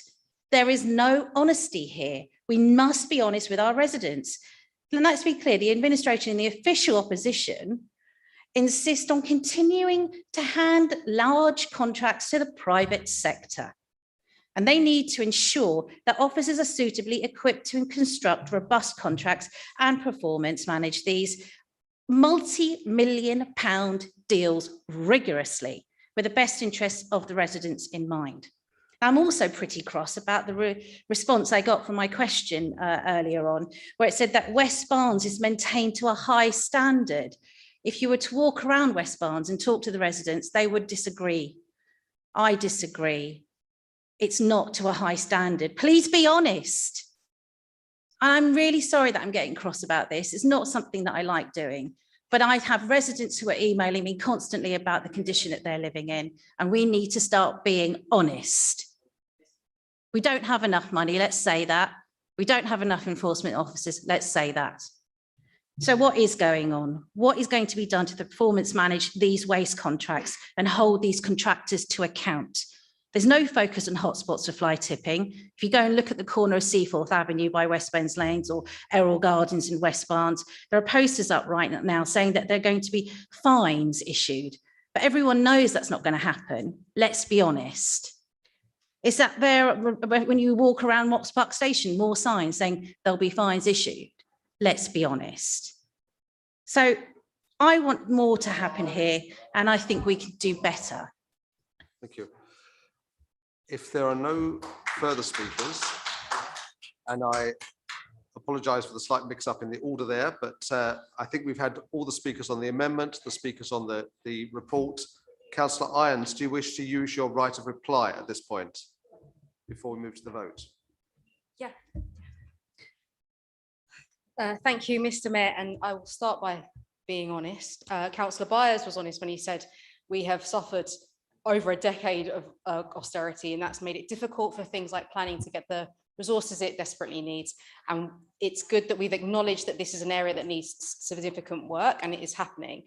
I will be honest, when I look in, if you look at the report, and you can see that for our FPNs, we are amongst some of the best in London, better than some very high profile opposition councils I don't want to name because that just goes backwards and forwards. I will also be honest when I say, unlike Councillor Dean, who loves to play location politics, I still live in Mitcham. I walk its streets, I breathe its air, and I'm raising my children there. And I'm happy that our enforcement officers are out beating the pavements and holding Veolia to account and doing all they can to keep it clean. I will be honest and I will say that we are trying our best to keep our residents safe with our investment into CCTV and that are looking at things like street lighting. So it's been a very interesting debate. I'm sorry Councillor Bakari was annoyed. And again, when I walked around West Barnes with some residents recently, yes, there were issues around fly tipping, but I can assure her that there are areas in this borough that are far, far worse. And that's what we are focusing all our energy on combating. And we are doing all we can. And also, by the way, the comms strategy that I'm glad you are enjoying started in like January. I'm glad that you're finally paying attention to it and that our enforcement pilot started also a lot, the work on that side long before that. So I know you're all experienced and very powerful people. However, you weren't the ones who kicked that off. But thank you very much for your time. Thank you.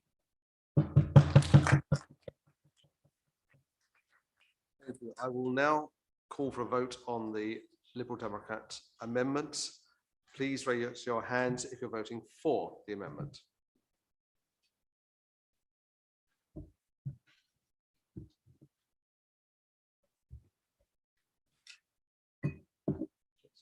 Those against.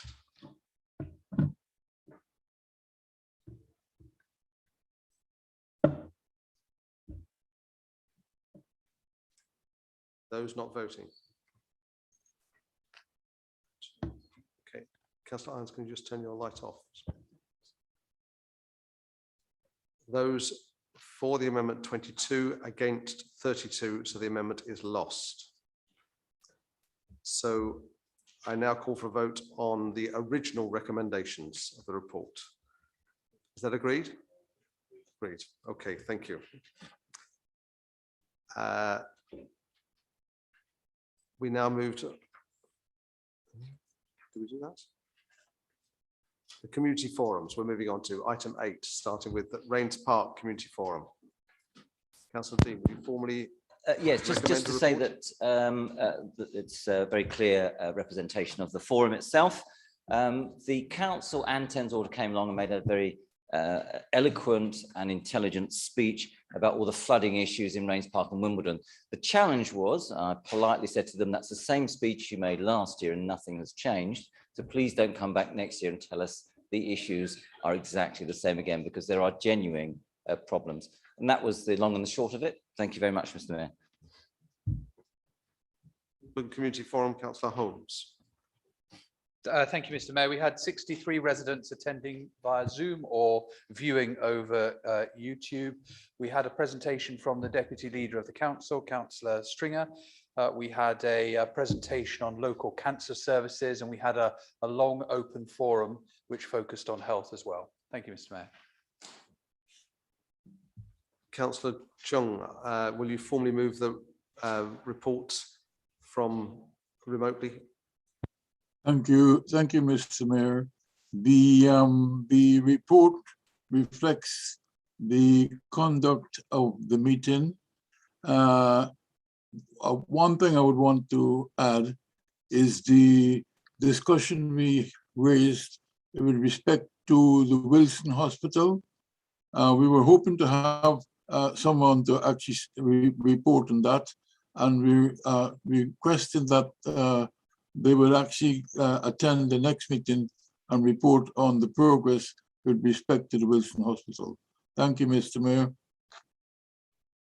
Thank you, Councillor Chung.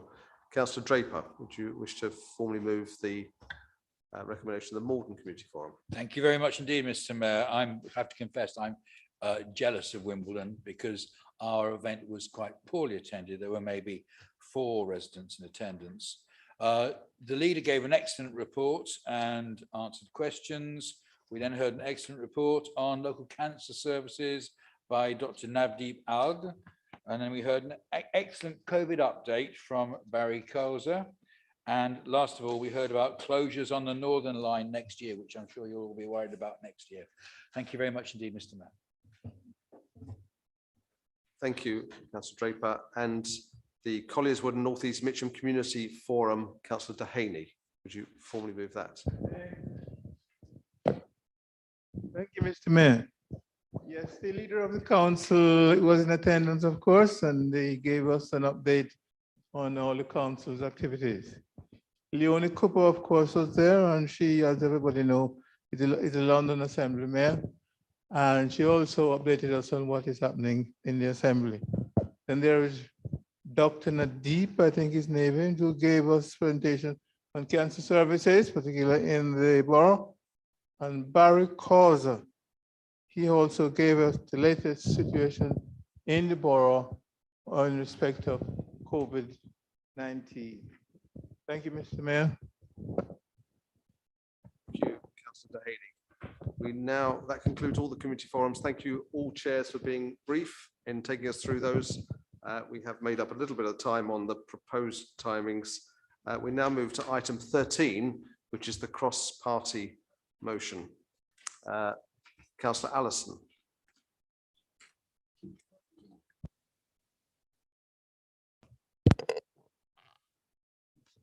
Thank you, Mr. Mayor, and I move. We thought it was right to bring this motion to show Merton Council's solidarity with and extend our condolences to the friends and family of Sir David Amos MP. So much has been said about him and the circumstances of his death. He was clearly a very loved man who made a lasting impression on those who encountered him. He will be a loss not only to his family and friends, but to his constituents and of course to his colleagues in the Conservative Party. I've already written to the Conservative group to extend the thoughts of my Labour colleagues. We are so sorry for your loss. And I've also written to our borough's MPs, Siobhan McDonough and Stephen Hammond. I wanted to express our council's gratitude to them for the public service they give our residents every single day, just as Sir David gave to his. Nobody in public life deserves what happened to Sir David, or to Jo Cox before him, or to others before her. Politicians are often derided, but as a rule, they work hard and make great sacrifices in the sincere desire to make their communities a better place. And that's why it's so important to me that we join together with one voice to call for greater civility in public life.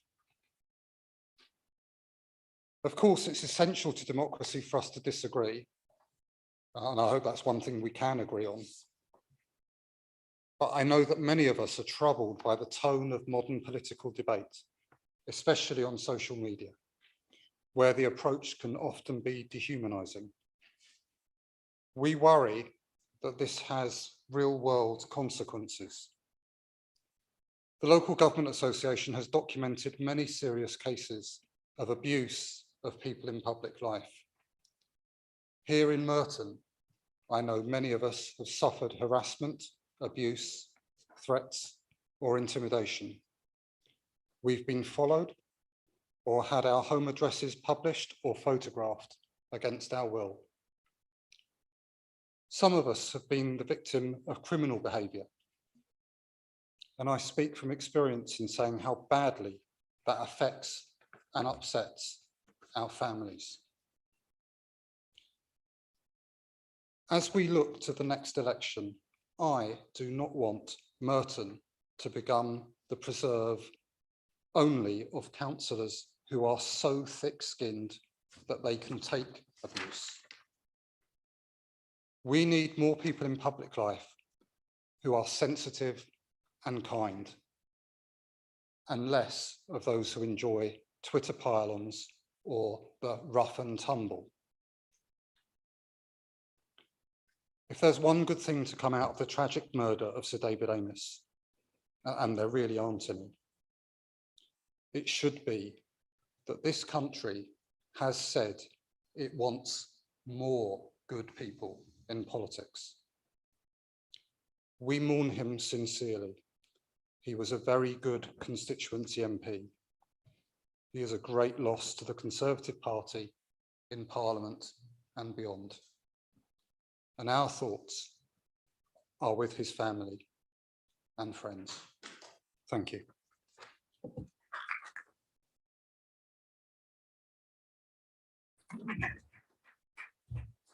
Councillor McLean. Thank you, Mr. Mayor, and may I thank Councillor Allison for his kind comments. The murder of Conservative MP Sir David Amos, who was stabbed to death in his constituency on October the 15th, is a deeply tragic moment for his family, friends, colleagues, and democracy. What makes it even more devastating is that such a tragedy is not without precedent or predictability. Labour MP Jo Cox was shot at her constituency surgery in 2016. Before her, another Labour MP, Stephen Timms, survived a stabbing in 2010. And Andrew Pennington, a Gloucestershire County councillor, died in a frenzied attack in 2001 while trying to protect local Liberal Democrat MP Nigel Jones. And this is to say nothing of the 2018 attack on the Palace of Westminster that left police officer Keith Palmer dead and MPs in a state of shock. Mr. Mayor, Sir David Amos was a much respected member of Parliament, a fine MP who really understood how much good can be done and how much influence can be brought to bear from the backbenches. By taking up causes as diverse as women's health, animal welfare, fuel poverty, and fire safety, Sir David drove changes to the law that have benefited millions of people. During his 38-year parliamentary career, Sir David Amos achieved more from the backbenches than many ministers do during their time in government. Mr. Mayor, it is a great shame that elected representatives must live with an increasingly insidious level of populist cynicism that all too often threatens violence. In the UK, analysis of data suggests that the harassment, abuse, and intimidation of elected and aspiring politicians is also highly gendered. Women politicians, and Black and minority ethnic women in particular, experience a disproportionate share of sexualized abuse online. They also receive more aggressive and sexualized threats offline. While increased security measures in the wake of Sir David's death are welcome, they are an instrumental response which might not be easy to implement. Political contact between politicians and the public is at the very heart of effective democratic representation. While specific issues around security and training are grappled with, we also need a call for conscious restraint and compassion in political discourse. When some politicians themselves resort to dog whistle populism, verbal abuse, and infighting, it broadcasts an image of politics as an arena for incivility. At the same time, it perpetuates a binary worldview that crowds out the possibility of empathy and compromise. Alongside this, we need to overhaul the media coverage of politics, increasingly intent on personalizing the political and politicizing the personal. A 24-hour news media too often drip feeds blunt stereotypes about politicians' personalities and motives, and of course, social media, and especially the use of anonymous accounts. In contrast to much news coverage of politicians and social media activity, we in this chamber, just like many others, entered politics with an extraordinary dedication to improving the lives of others that is really perceived and sometimes appreciated. Ultimately, there is no place for political violence, harassment, or intimidation in a functioning democracy. Whatever their political views, nobody who has the courage to step into the arena, to paraphrase Theodore Roosevelt, deserves to fear for their life in the pursuit of public services. I second this motion.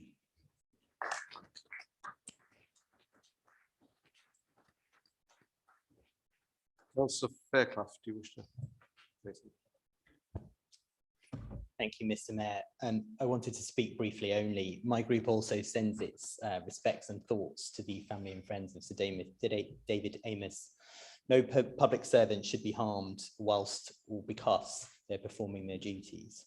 And I particularly appreciate the comments of Councillor McLean about the intimidation comments and feedback that our women colleagues receive, which I think is far greater than those of us who are not women receive. So I think that's a point well made.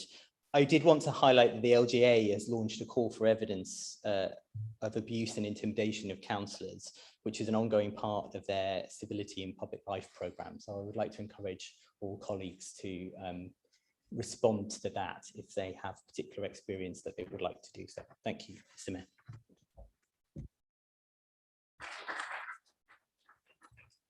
I understand there's no one else who's indicated they wish to speak. So, Councillor Alison, do you wish to ratify this? Right. Okay. Is that agreed? Agreed. Unanimously.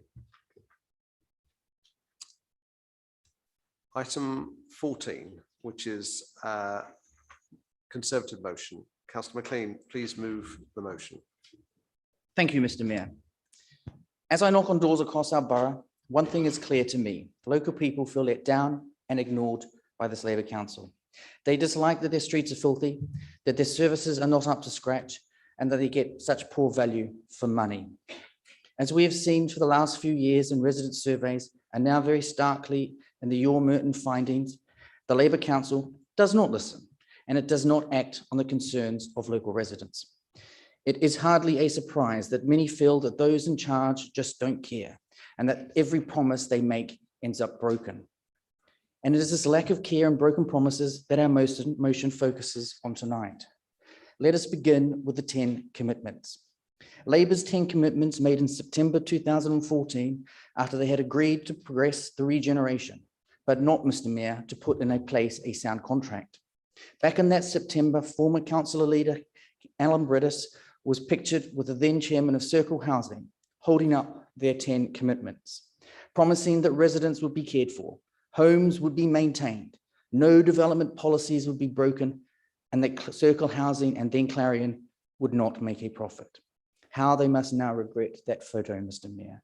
Because despite their inevitable and feeble attempts to shift the blame, every councillor in this chamber knows that Labour have broken every single meaningful commitment they made.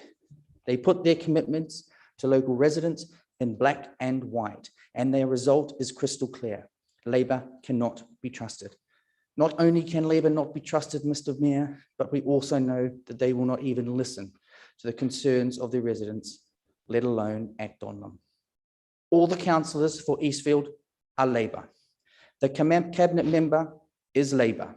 The leader of the council is Labour. The MP is Labour. And yet they only act once the squalor that they have condemned local residents to live in is exposed on national news. On national news, Mr. Mayor. What a fundamental dereliction of duty. Mr. Mayor, our motion tonight is very simple. It calls upon this Labour cabinet to listen to the local residents who they have let down for years and develop policies that these residents can have confidence in. Because as much as they may try and blame others or the government or national issues, the issue is that it was their responsibility to listen, to act on the concerns of these residents, to represent them in this chamber and indeed in Parliament, to ensure that they lived in properly maintained housing, quite simply, Mr. Mayor, to care about them. And they didn't. That is the simple truth here. They didn't, Labour just did not care enough. We have heard a lot from Councillor Allison in recent weeks about Labour listening. Well, frankly, they need to. If they really do want to start listening, then supporting this motion would have had a good first step, because that's what it has asked them to do, to listen, to care. But instead, with their amendment, they attempt to shift the blame. Mr. Mayor, by amending this motion, their pledge to listen is simply another broken commitment, another failure. I move this motion.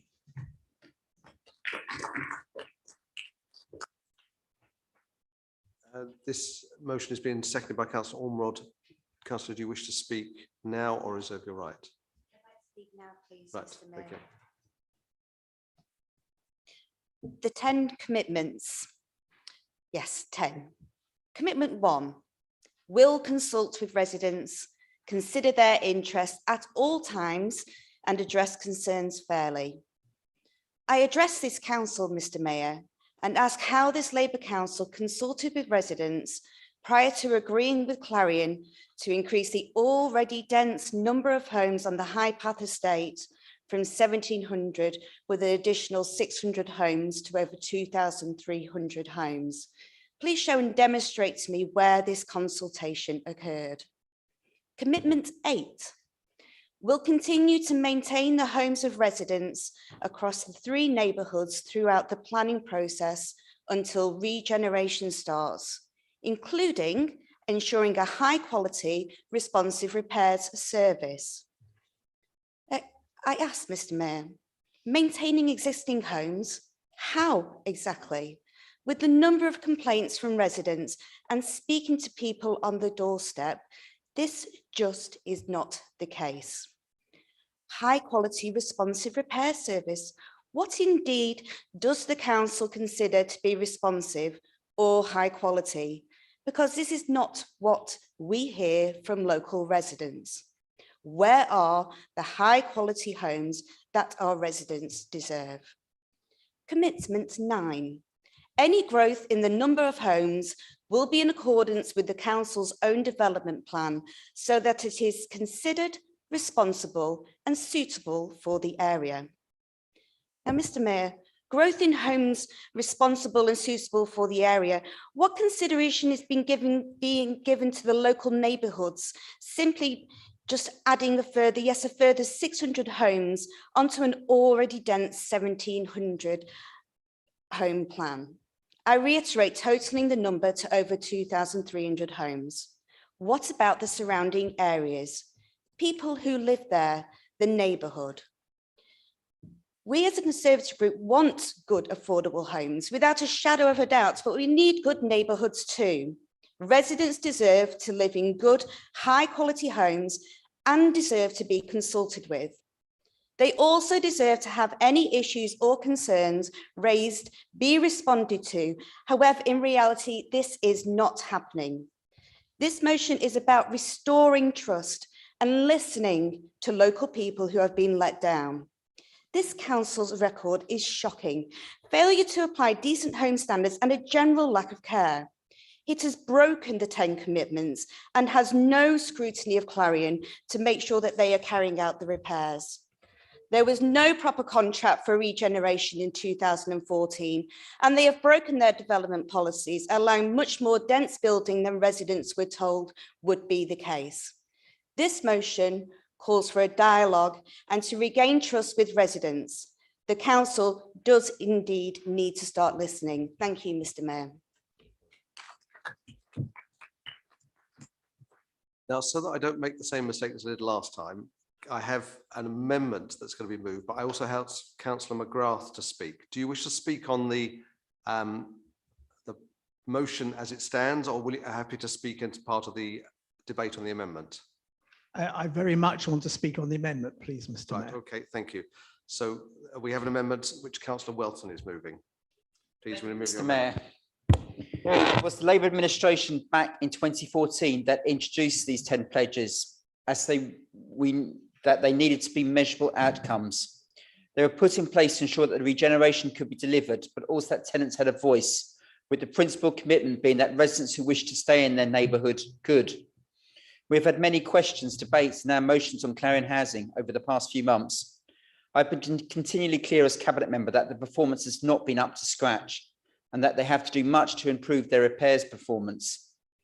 Suspending decent homes is not the green light not to do repairs.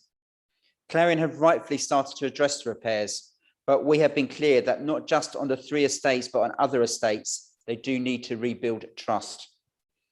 The regeneration project shows that there is a deficit of 77 million, even after these measures. This has been independently assessed. If the scheme again becomes profitable, this becomes payable to the council. The determination of the administration and Clarion to regenerate these 3 estates will enable them to be rebuilt, provide additional homes, and help deal with the overcrowding issues. It is why we believe that the £72 million should be reinvested to get this job done. It is also based on private sales, many of which would not have been delivered until 2025 at the earliest. The new private housing only comes in at the end of the project, once residents have been offered a new home. The gains from the regeneration to the council also help in providing additional 52 million in community infrastructure levy, something that didn't exist even in 2010. That's even before we get on to the additional council tax income we get from building more homes and the financial bonus that we get for providing more homes in the borough, let alone all the new jobs that will be created. We could throw all this away, and it is clear from the rhetoric of Merton Tories that despite what they claim, they will put a halt to the regeneration, and these estates will not get the rebuilding they so desperately need if they are elected next year. They may seek to deny it, they may shout, scream and hiss, but we are getting on with the task at hand. Already we have seen on Ravensbury and High Path that people have been rehoused from their existing home, and with further planning permissions being already granted, further stages will get underway. Houses which are far superior to the ones they lived in previously, many of which were in overcrowded accommodation. As a result of the pledges, we have also seen a large number of buybacks from Clarions as existing leaseholders sold their property with an automatic uplift in value. This has resulted in helping rehousing people in the borough and use as temporary accommodation, reutilising property to address housing need, which would not have been possible without the 10 pledges. We also have the Conservative opposition go on about building more homes, as somehow it is a bad thing to do, when in fact in London we have a housing shortage, with 9,000 on the housing waiting list here in Merton, and many young people priced out of the market. And the government has even granted an additional 2 stories on building under permitted development. They may be seeking to stop building more homes, but tell that to someone who lives in a 1-bedroomed home with 3 children. That's the reality facing many in this city today, a place where we have over 60,000 people living in temporary accommodation. The Tories may like to play politics with people's lives and stop the development of decent housing, but we, as a Labour administration, are determined to get the job done. Thanks to the decision made previously by the Labour administration, we have already seen delivery of new homes. I ask Council tonight to support this amendment, which reiterates for the support for the 10 pledges, and let's get building. Thank you, Mr. Mayor.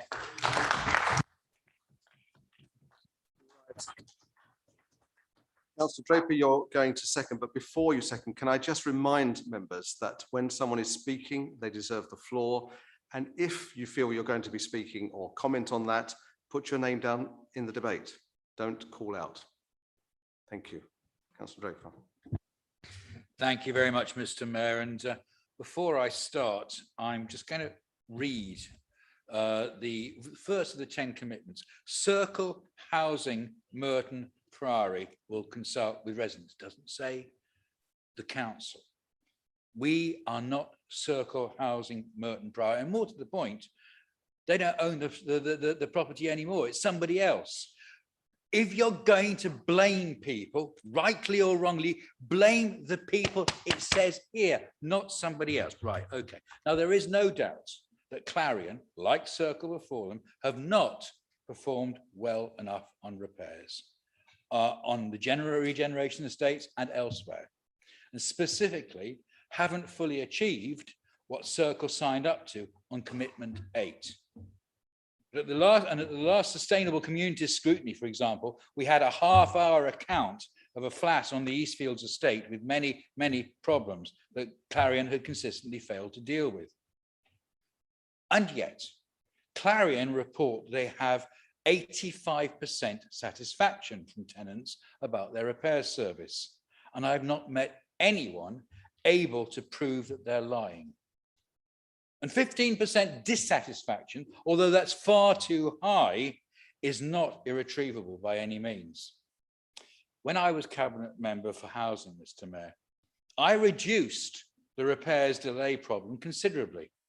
And I did that by demanding weekly meetings and following individual cases as well as the statistics. And that took up a vast amount of my own time. And I know that my efforts helped drive a junior circle director to a breakdown. And it was really hard for me to keep sight of the bigger housing picture, the core of the cabinet job, and which the current cabinet member does really well, far better than I ever did. But worse than that, I was doing circles work for them. That was wrong because it was unsustainable, which is why we're talking about repairs all over again. So what I'm doing now as the tenants champion is concentrating on those repairs, redirecting complaints to Clarion, making both sides use the complaints process that Clarion has put in place, making Clarion own it. And I believe that that is sustainable. And more than that, I believe it's positive to persuade Clarion to sort out their own systemic problems. And although we'll continue taking up individual cases, we mustn't let that cloud the bigger picture. And we mustn't keep asking Clarion to answer the same questions time and again in hope of getting different answers. And most important of all, we really mustn't try to blame, for blame's sake, the party in power, as I feel was quite clear the substantial motion is trying to do, for things which are ultimately out of the borough's control. Clarion is ultimately a company independent of the council, and anyone who pretends otherwise is just going for cheap political advantage. Now, I urge this council, all of this council, to go with this amendment. It's positive, it's grown up, and it works for the future, for partnership, and most of all, for our tenant residents who need it. Thank you very much indeed. Councillor McGrath. Mr. Mayor, I don't really know where to start with this Labour amendment. Rather like Councillor Welton's speech, it's smug, self-satisfied and basically dishonest. It notes recent concerns about Clarion's repair service. Well, that certainly is one way of putting it. A complete lack of action until a television programme exposes the appalling state of affairs and the Eastfield estates. There were mysterious meetings between the cabinet member and Clarion for which no minutes were taken. That seems quite extraordinary. There was an 18-month delay after Clarion tells Merton about the problems with delivering Regeneration. Well, mysterious discussions take place, and then there's a couple of weeks in which the councillors are given to consider it. We still don't know whether the agreement to go ahead with the Regeneration is dependent on getting planning permission for the extra flats. No idea. So it may not happen anyway. Or is that going to be held over the planning committee when we get to it? And then, Madam, there's the big whopper. Mr. Mayor, rather, there's the big whopper. In the Napoleonic Wars, as the Emperor's victories got closer, ever closer to Paris, the French had a phrase, to lie like a bulletin. In Merton, we've got our own version, to lie like a Labour motion. Not content with ignoring Clarion's tenants, they're now taking them for fools by pretending that they've invested £72 million. Well, if they have invested it, perhaps the Labour members could show us where it is in the accounts, because it's a fiction. What a shameful exhibition of dishonesty. Mr. Mayor, we're going to be voting against this awful amendment.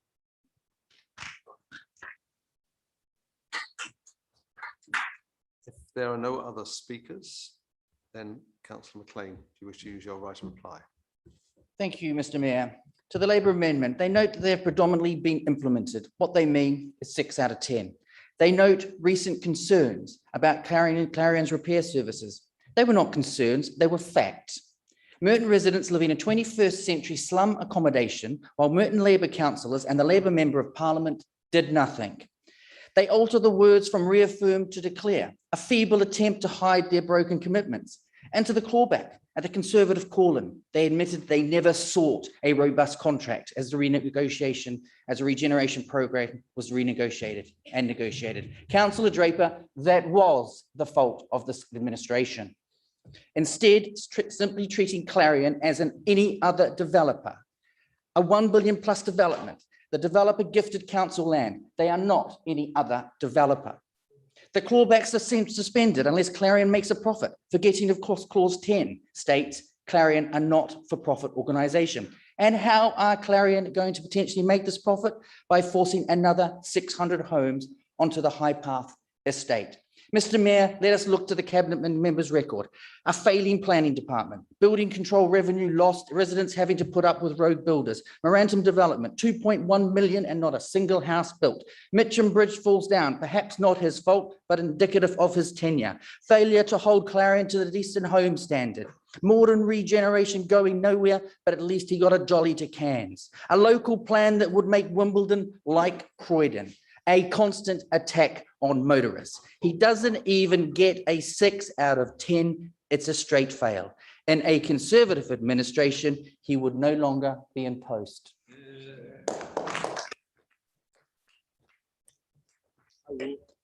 Thank you, councillors. I will now call for a vote on the amendment. So members, raise your hand for the amendment.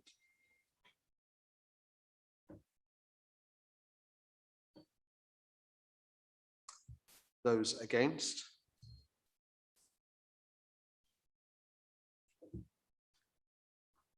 Those not voting?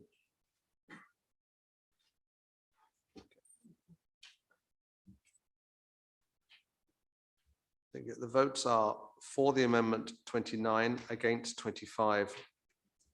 So the amendment is passed and becomes the substantive motion. So I now call for a vote on the substantive motion. Is that agreed? Right. Okay, those, so let's take a vote on the amended substantive motion. Those for?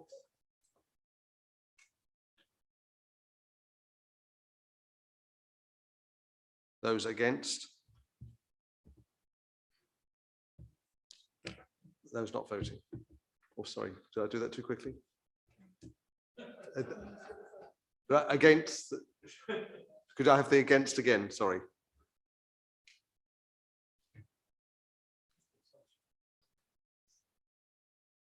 Okay, those not voting.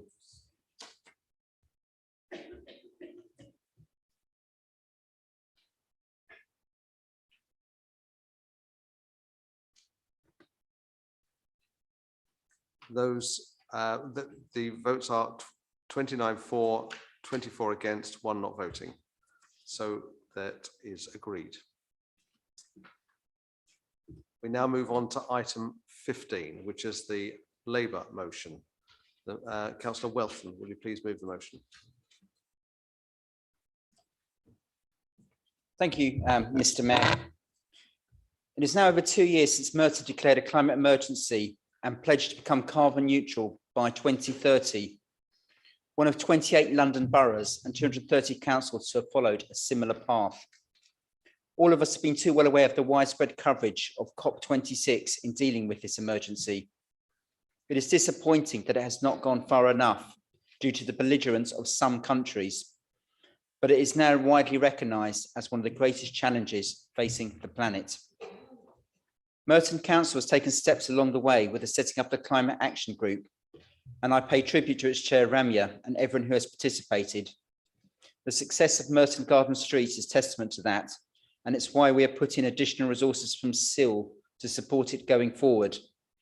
The council has also now committed £2 million of reserves towards action in the climate strategy and action plan.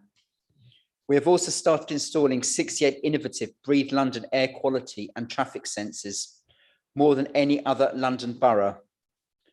Something we should be welcoming, as that data will give us crucial information. As a council, we have rolled out one of the highest numbers of school streets in London with 28, along with providing many more cycle lanes in the borough. I recognise there is much more to do, but it is a start.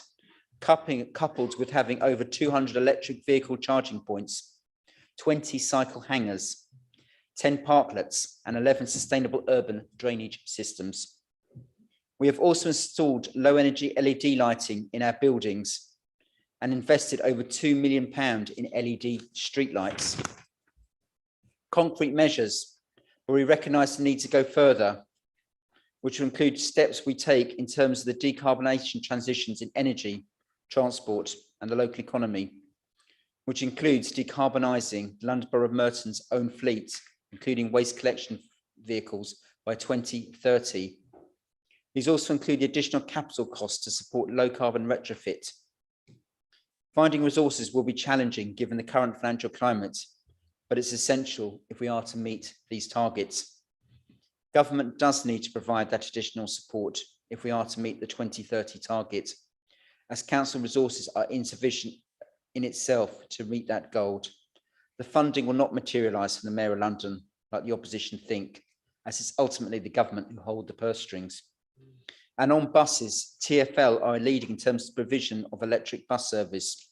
We welcome the start of the rollout of the electrification of the fleet, with the 200 bus going electric earlier this year, and the 264 connecting Mitcham with Tooting and Croydon going electric next year.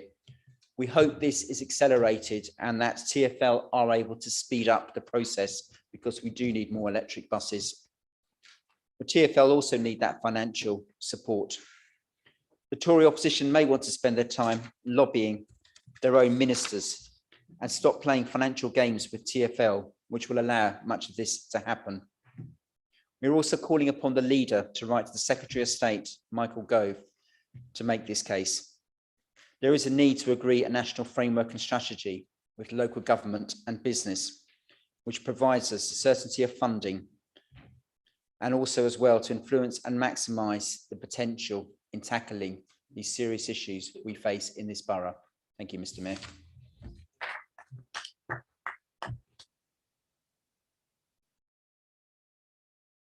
This motion's been seconded by Councillor Lanning. Do you wish to speak now or?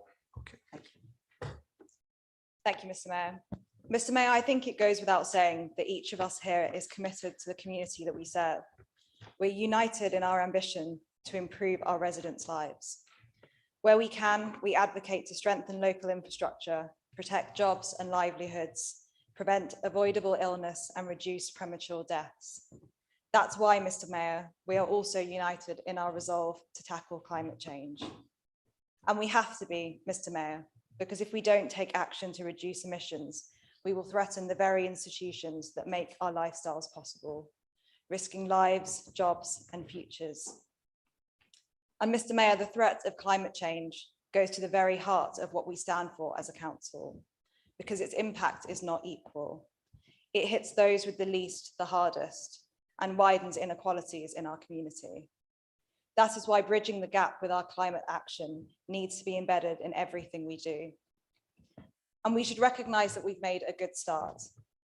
The Conservative group has recommended a greater use of technology in their motion, and we're excited to have already partnered with an AI company to address climate change. As part of an Internet of Things project, we've installed the highest number of air quality sensors of any London borough to collect digital traffic data, in addition to partnering with Imperial College London to provide access to reliable transport and pavement data that will help make Merton safer and more sustainable. It will provide insights on our LTNs and our school streets, of which we have the most in London. Mr. Mayor, these schemes don't only protect our children, they also influence behaviour to encourage healthier choices, getting more people to walk, cycle and scoot where they can. And we're doing more to shape our environment to make this kind of change even easier, such as being in the top 20% of London boroughs for electric vehicle charging points. But Mr. Mayor, I'm sure you will agree that we need to do more than just influencing individual behaviour to become a carbon neutral borough by 2050. We also need to make changes to how we operate. So we should be proud that 100% of the council's electricity supply now comes from renewable sources, and that we're investing in low energy lighting and solar panels on all our buildings. But to reach our goals, as Councillor Welton has mentioned, we know there is still a lot more to do. But as we build towards recovery and resilience post-COVID, together we will get there.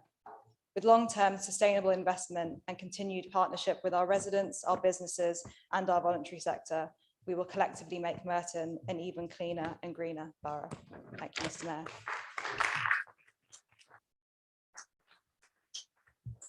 Thank you. We have two amendments and we're going to take them in the order that they were received and deal with each in turn, voting on them. So the Liberal Democrat amendment was received first. So Councillor McGrath, please move your amendment. Thank you, Mr. Mayor. Coal is the biggest single driver of increasing carbon dioxide levels. There's no solution to capping the rise in CO2 that doesn't involve a drastic reduction in the burning of coal. And yet our council has got shares in one of the world's largest coal companies, Whitehaven Coal. Now, let's have a look at Whitehaven Coal. They're an expanding firm. They've doubled their coal output in the last 5 years, and they're not stopping there. They're planning to open 3 new coal mines with marketable coal reserves of 500 million tonnes, which when burnt will produce 1.1 million tonnes of billion tonnes, I should say, of carbon dioxide. Mr. Mayor, let me just repeat that figure, 1.1 billion tonnes of carbon dioxide. How on earth can anybody think that owning shares in this company is compatible with our council's declaration of a climate change emergency? We're proposing that we ask the Pensions Committee to review our holdings in coal companies. The other aspect of this motion is to have a report every 6 months to the Pension Scheme Committee on our holdings in fossil fuels. I really can't imagine why anybody could object to that. Mr. Mayor, the fudge on coal at the COP summit has been much criticised, not least by the leader of the Labour Party. Speaking of the UK, he said it's never made sense for the government to be flirting with a new coal mine. Will he, the Prime Minister, rewrite the planning framework to rule out coal? Mr. Starmer went on to say, we have to speak honestly about the challenges we face to rebuild the coalition we need and take on the big emitters. I agree with Mr. Starmer, or Sir Keir, as perhaps I should call him. What's the logic, though, in opposing new coal mines in Britain, while supporting and owning shares in a company that's owning 3 new coal mines, enormous coal mines in Australia? Now, I will say a brief word about the Tory amendment. I mean, what on earth can one say about an amendment that suggests that this council can meet its climate change goals without further funding from central government? It's quite extraordinary. Mr. Mayor, at the last meeting, the Labour and Tory members rejected our proposal to get rid of fossil fuel shares from our pension scheme within 3 years, preferring the status quo of decarbonising the pension scheme by 2050. Now, we were accused of only putting forward motions they could go on a leaflet. So here is my offer to the Tory and Labour group. Pass this amendment, and then you too can put it on a leaflet that you voted to end our investment in coal shares. Don't pass it, and the people of Merton will know where you really stand on this issue. And I promise you, we'll be reminding them. Yes. Can we sit down when a debate? Thank you, Councillor McGrath. Councillor Gould. Do you wish to speak now? In fact, I have no other speakers, so speak now. Thank you, Mr. Mayor. Thank you. The Labour motion asks for more money on the table from the government. Yes, of course we need more money. That's why the LGA led the way at COP26, calling for money for adaptation and mitigation to the effects of climate change. Councils need to be able to kickstart these measures. But we also need leadership and direction, a council that believes in doing the right thing and shows the way on climate action, a council that calls time on coal. The turning point is now. This amendment asks the council to dispose of shares in coal by the end of 2022. We are one species, one planet with a big problem. It's unable to absorb the impacts we are throwing at it. COP26 has been a huge diplomatic failure for the government, which leaves the world teetering on the brink of climate catastrophe. There were more fossil fuel lobbyists than Indigenous representatives at the COP26. It failed to deliver at this critical point. Are you going to do the same tonight and fail to vote to divest this council's pension funds from coal? We need firm commitments to stop exploration of fossil fuels and cease using them. These investment funds go towards the continuation of the exploration and use of coal. Are you just listening to those with a vested interest in the perpetuation of the use of fossil fuels? Business as usual, killing all of us and everything living on this planet. Put simply, Whitehaven's business model depends on catastrophic ecological, social and economic collapse. We need an overnight success. We need decision makers. That's you, every one of you here tonight, to make a meaningful difference. You can make that difference. You can influence others. You can make that choice to act now. You can play your part to keep the planet's temperature to below 1.5 degrees C. You can vote for this amendment tonight. Thank you.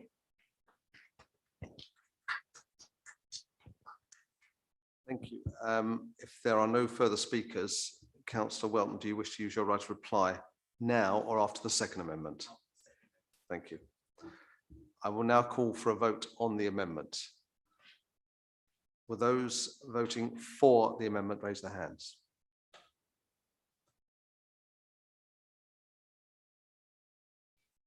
Those against the amendment?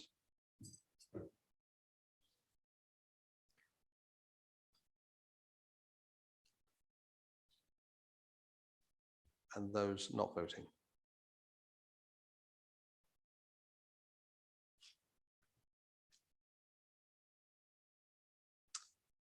The result is for the amendment 9, against 29, not voting 16. The amendment fails. So we now move on to the second amendment. Councillor Holden, please can you move your amendment? Thank you, Mr. Mayor. We welcome certain aspects of the Labour climate motion. However, we are moving this amendment tonight to help improve the motion and focus it on areas we think have been under-delivered or lacking, and to steer the requests onto the Mayor of London and the City Hall.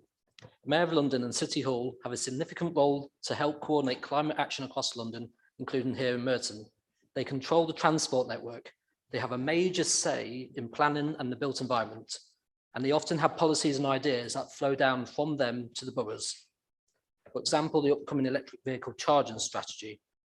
So we think it would be more prudent for this council to write to the Mayor of London instead of always asking the government to save your day.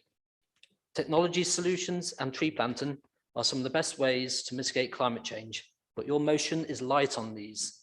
For instance, though you mentioned these new breathe sensors that have been installed, you have no plans or ideas of what to do with the data you collect.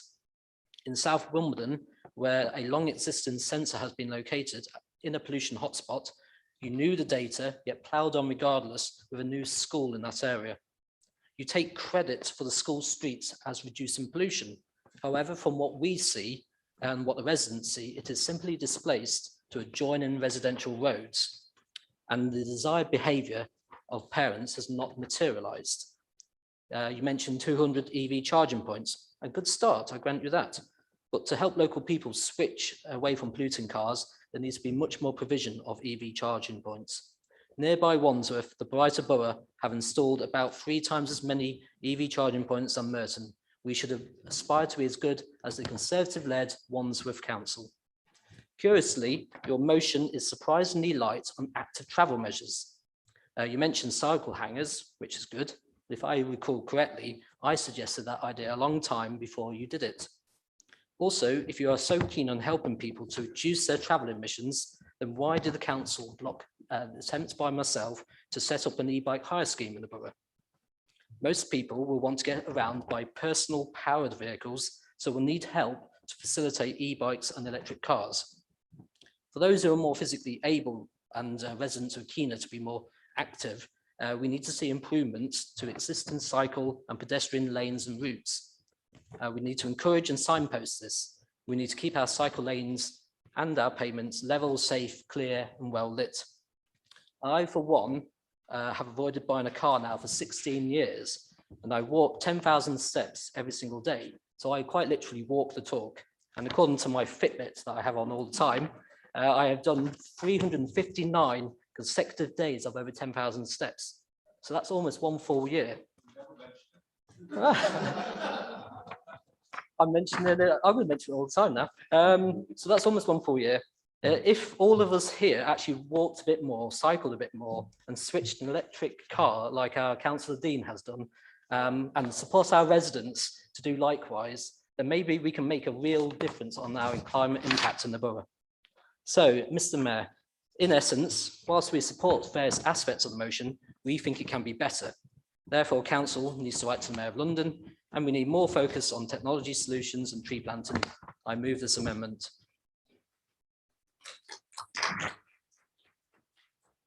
Councillor Dean. Thank you, Mr. Mayor. I second this motion. Mr. Mayor, I'm not sure why Labour councillors have concocted this climate motion. After all, not one of them has a scintilla of interest in the environment. Clearly, one of them thought there was some COP thing going on in Glasgow, so they thought they'd better pretend they care. So, well, how are things going? How do they act locally? Well, I will tell you how. Labour councillors smile at planning committees when trees get the chop. They grin at full council as we plead not to site a school on a polluted road in South Wimbledon.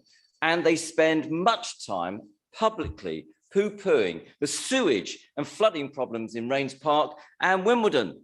Labour councillors have net zero interest in the environment. So let's look at a few of the points in this LOCO motion. Labour's climate documents, and espoused again tonight, state they have no responsibility for carbon emissions in this borough. They admit they have no influence locally about this very serious matter. So first, let's talk about trees. Now, I know it sounds like magic, but humans need trees to breathe. Yet the Labour cabinet says trees are a distraction, Mr. Mayor. So they massacre them with frequency. So developers follow their lead. Hundreds and hundreds of trees have been destroyed in the last 2 years in Merton. And Labour's London mayor was elected on a promise of planting 2 million trees by 2020. He was given an extra year, but failed miserably, with 1.8 million trees having failed to materialise.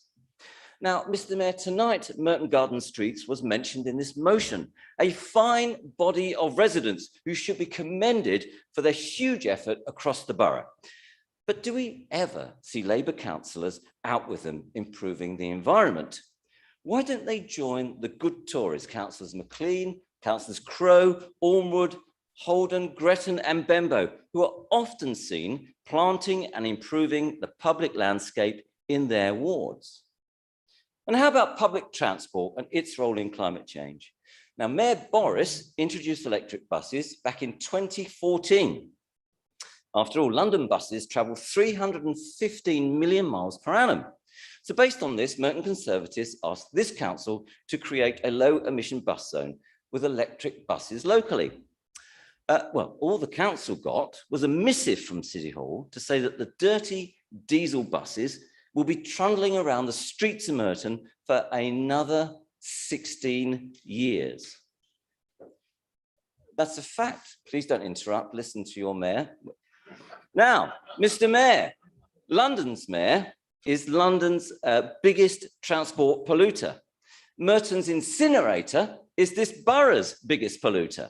The Labour Council is Merton's biggest fly tipper, green sacks. You see them here, you see them there, you see them everywhere.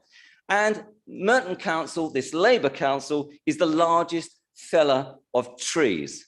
These are damning indictments of Labour actions who simply do not care about the environment.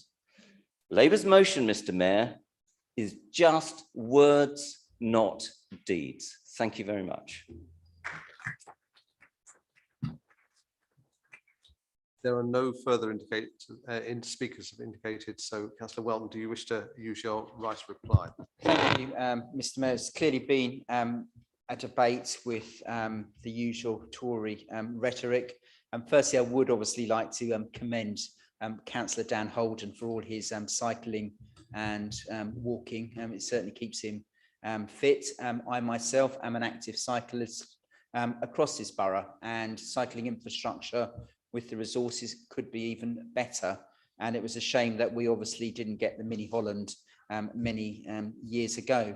We have actively been rolling out technology solutions, and we have introduced them across Merton as a whole. School streets have improved the environment outside of schools, made the environment much more friendlier for school children, especially in terms of cycling, walking, and scooting. We have seen electric vehicle charging points grow considerably over the last year, with the numbers having electric vehicles, showing extraordinary growth, and obviously we hope to see that further in the future. In terms of trees, we don't unnecessarily cut down trees. There is a net growth of trees in this borough every single year. Sometimes trees will be cut down, but there's also has to be balanced alongside providing more homes for people to actually live in. Whilst trees are important, they are a very small part in terms of overall emissions. Buildings and vehicles are a far bigger contributor to that. We have made lots of progress over the last year, something I'm proud of, but we do need to make more progress. So this is a start, but all of us collectively need to take the climate emergency very seriously because it is a crisis facing us all. Thank you, Mr. Mayor. So I will now call for a motion, vote on the amendment. Those in favour of the amendment?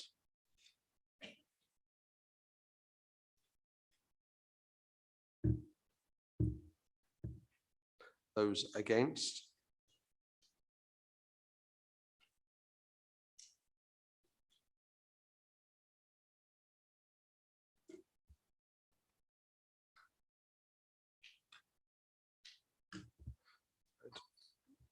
And those not voting?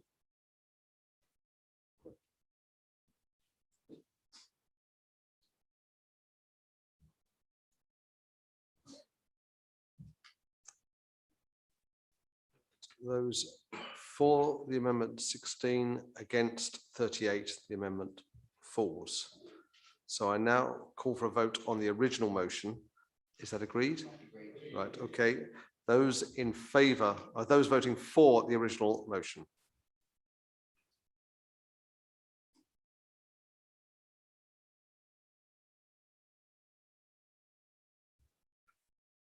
Right. Those against?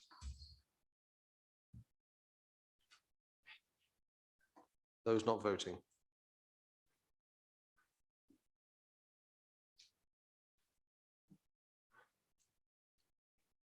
Right. The votes are for 31, against 16, not voting 7. So the motion is carried. We have item 16 on the agenda, which is a motion from the Merton Park Ward Independent Residents. Councillor Wilkinson will be moving the motion, and this is his maiden speech. But you spoke earlier, didn't you? Did you speak earlier? No, you asked a question earlier. Thank you, Mr. Yeah, it's only 3 years and 8 months into my first term, so always was a late developer. Okay, no amendments, so I don't know how to read the room. It means this is either going to go very, very well or very, very badly.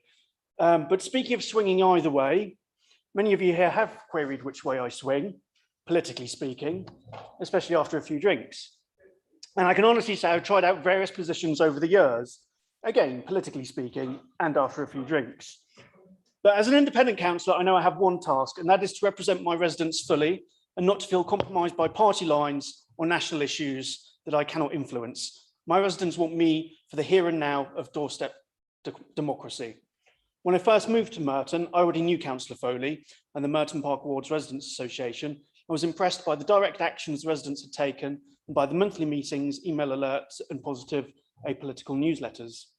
Additionally, my freelance work introduced me to much-loved councillor Maxim Martin, whose verve and energy for getting things done made being a councillor look easy. How wrong I was. I also recall prior to being elected, observing a council meeting and hearing the interactions between then leader of the council, Councillor Alan Bretus, and Councillor Moulton and Councillor Southgate, and seeing the genuine respect they have for one another, and not a cosy duopoly aided by the independents, as some would suggest, but a genuine respect of one another's roles as elected representatives. Because while we may differ politically, fundamentally, we all want the same things: the best education for children, an efficient healthcare system, safe and secure housing, and as Councillor Irons said earlier, a cleaner, greener Merton.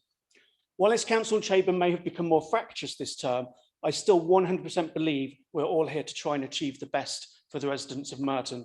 As Councillor McCabe once said, the most important job of any councillor is to stick up for the local community, but how best to achieve that? And that brings me to my motion.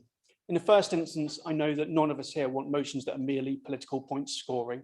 For example, as Councillor Bush said at the last meeting, when commenting on another party's motion, they plead to us not to play party politics, yet this motion is riddled with political point scoring rather than focusing on what really matters. Similarly, we are all familiar with the frequent Lib Dem refrain to listen and work together.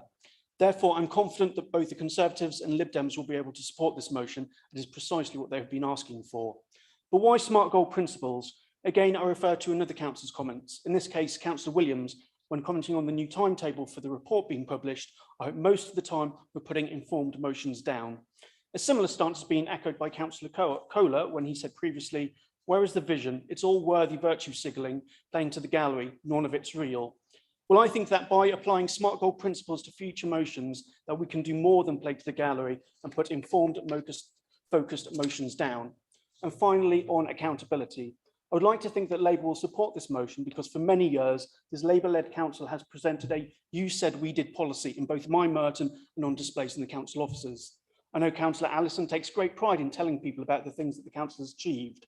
But in turn, I have to give credit to this administration for not shying away from difficult decisions. And I know this council prides itself on its business-like conduct and its transparency. And so I'm certain this council would like to encourage open, robust debate as any good business should.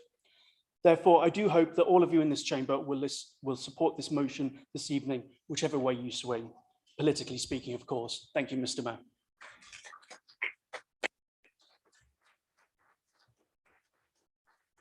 Councillor Southgate. Yes, thank you, Mr. Mayor. As my colleague, Councillor Wilkins, just said, we all stand for election because we want to make life better for our residents and to improve that which is within the council's power to improve. Clearly, that doesn't extend to the heating system in this chamber. The organisation that can make changes, in fact, is us. It's the elected members, it's the council as we meet tonight. And whilst Cabinet takes most executive decisions, major decisions are subject to ratification by full council.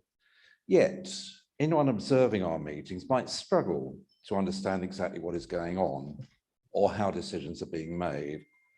I know we got few observers to our meetings even before the pandemic, but perhaps we shouldn't or can't afford to be complacent about that. And the reason is this, that if people don't understand the council's decision-making process, if they don't believe we're accountable for what is decided, then they will tend to see the council as a remote and impervious entity, something that is doing things to them, not things for them. So our motion is designed to make the council's decision-making processes more transparent and more accountable. More transparent. It should be possible to read through the rationale for the motion, then the steps proposed for the council to take as clear and unambiguous actions.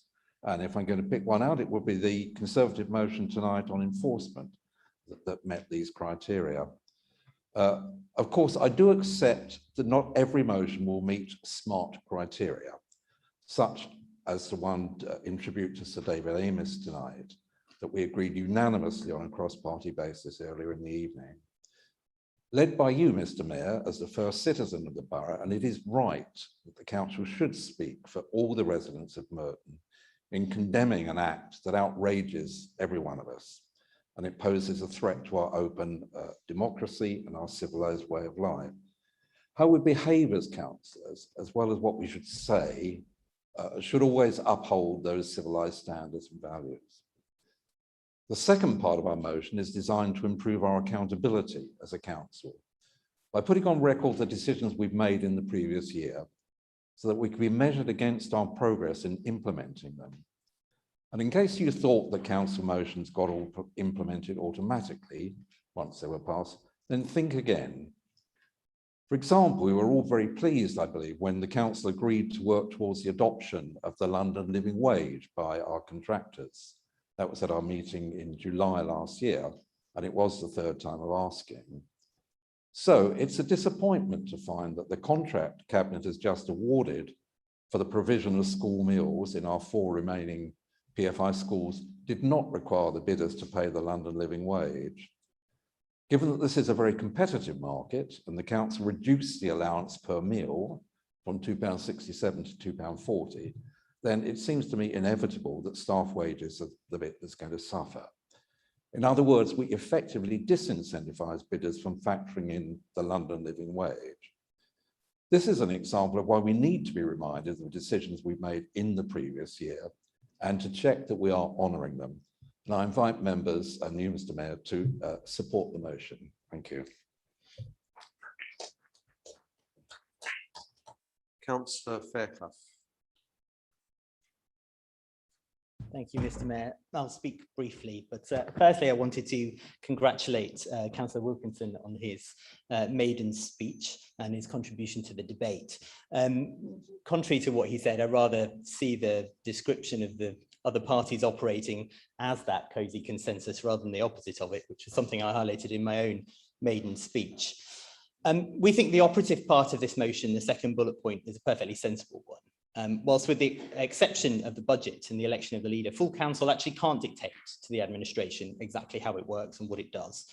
Instead, it's the view of all Merton's elected representatives and the people of Merton through those representatives. And as such, the motions passed here, whilst not the most important decisions the administration takes, deserve at least a response. And in fact, we might learn something of the administration's thinking if we could see how they interpreted motions, which echoes back to some of the things we said tonight about working together in a more civilized debate.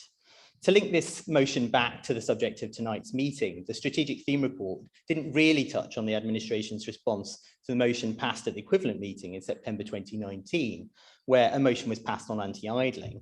It looked at engaging the council's enforcement contractor in ways that might improve air quality. Now, whilst the report does discuss anti-idling at Paris 5.35 to 5.37, and there was a bit more detail in a question asked by Councillor Alambritis, we think it's fair to say that that motion imagined more than simply reminding people not to leave their engines on. Other councils, for example, Richmond, enforcement officers can and do issue fines. Where's the stats? What's the plan? How will the effectiveness be measured? All those things could have been in the strategic theme report.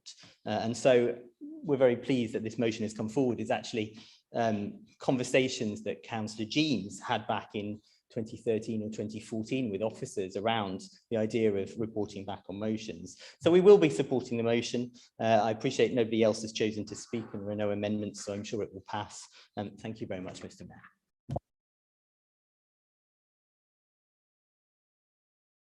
I do have two other speakers who've indicated, but you're right, there's no amendments been indicated.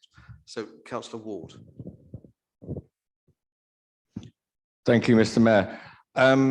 Firstly, I agree entirely with the independent group on the second part of the motion about annually coming back to report back on motions that this council has passed. For the most part, that probably happens in the course of reporting back anyway, but to make it a formal agreement to happen once a year is certainly a good thing. What this motion doesn't do is preclude any political group or individual from bringing a motion on any subject. It doesn't limit what we can say in this chamber. But I think it does refer back to some of the discussions earlier this evening and asking parties to endeavour to avoid political point scoring is part of that respect agenda, and it is part of treating every member of this chamber from on your own side and parties that aren't your own with the respect that they all deserve for having been duly elected to this chamber, and also respecting the positions like your own, Mr. Mayor, that people have been elected to within this chamber, and treating us all with respect. And when any political group or individual is considering putting forward a motion, their first thought should be, as this motion suggests, what can we do for the betterment of the work of the council and for the people of Merton, not how can we write something which might embarrass the other side or might look good on social media or might help us to score those political points. So we discussed it, and the Labour group is fully behind this motion and will be supporting it this evening. Thank you, Mr. Mayor.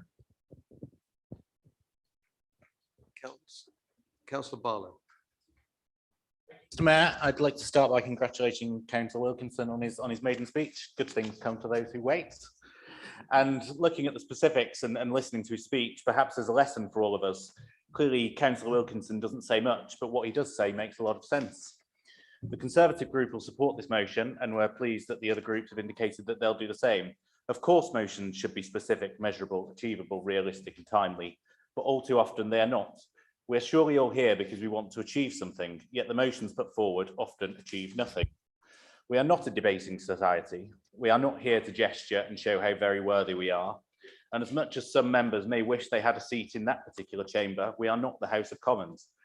We are in the Merton Council chamber and should focus on what we as Merton councillors can achieve. If we had sought to amend this motion, it would only have been to say that motions must also be local. However, we haven't amended as we do not want to risk motions of progress. But we are surely here to change the things we can change for our residents. As an opposition councillor, it's not easy to achieve something in this chamber, but with motions like this motion describes, it can be done. In November 2018, I seconded a motion proposed by Councillor Moulton, carried unanimously, which committed the council to a range of measures on social mobility. At the following meeting in February 2019, I even asked the then Cabinet Member for Safety, Engagement and Equalities if we could establish a working group to implement these commitments. She agreed, yet I've had no contact since. This is just one example of the importance of the second recommendation this motion makes. It's not enough to pass a motion. Councillors need the administration and officers to work with us to see that these are implemented. As I say, we support this motion and I commend Councillor Wilkinson and his colleagues for their efforts in bringing this forward. Thank you. There are no further speakers, so Councillor Wilkinson, do you wish to use your right to reply? Thank you, Mr. Mayor. I think my job here is done. Right, okay. So is the motion agreed? Agreed. Thank you. Thank you.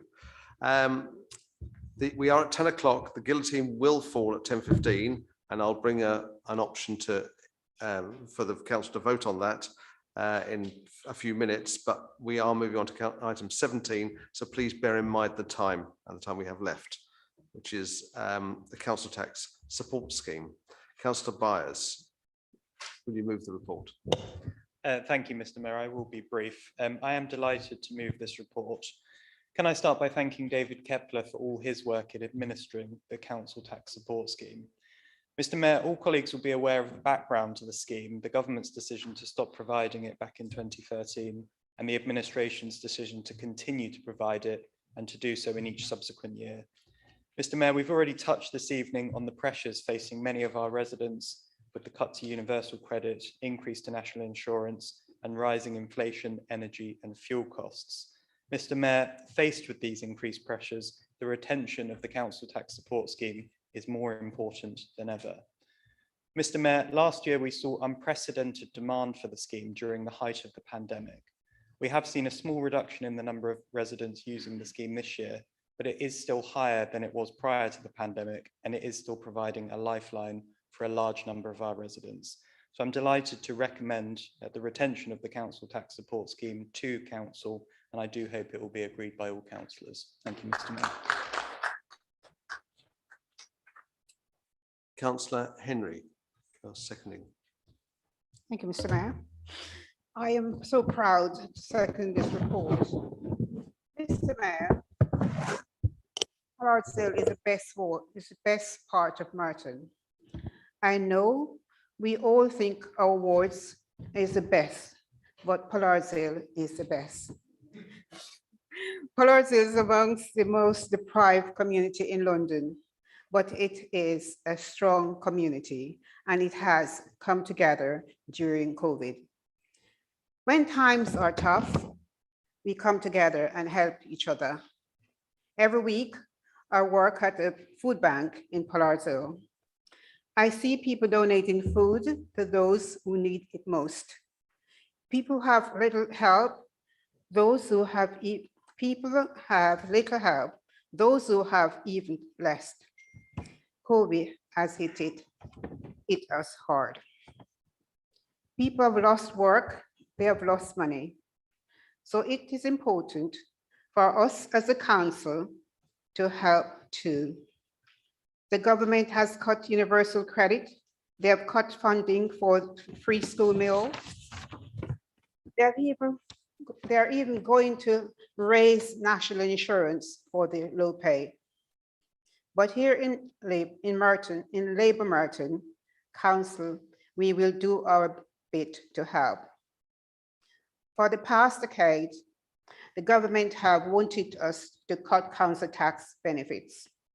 Across the country, millions of families are now thousands of pounds worse off. For many years, the Conservative in Merton support them. But here, Labour Merton, we have refused to cut our council tax support. Thousands of working families across Merton are better off because of the council tax rebates we provide. Even more after the pandemic. For the sake of thousands of hard-pressed families in Pollardshill, let's continue to provide that help. The government won't help us, but we will help. The best ward in Merton deserves the most generous council tax rebate. Thank you.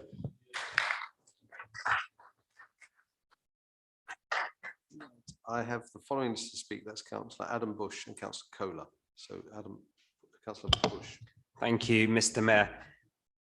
Mr. Mayor, most London councils have developed their own council tax support schemes, such as Hackney, Islington, Camden, Brent, Ealing, Waltham Forest, and Croydon. However, not Merton. We at Merton are one of the few that have not come up with our own council tax support scheme.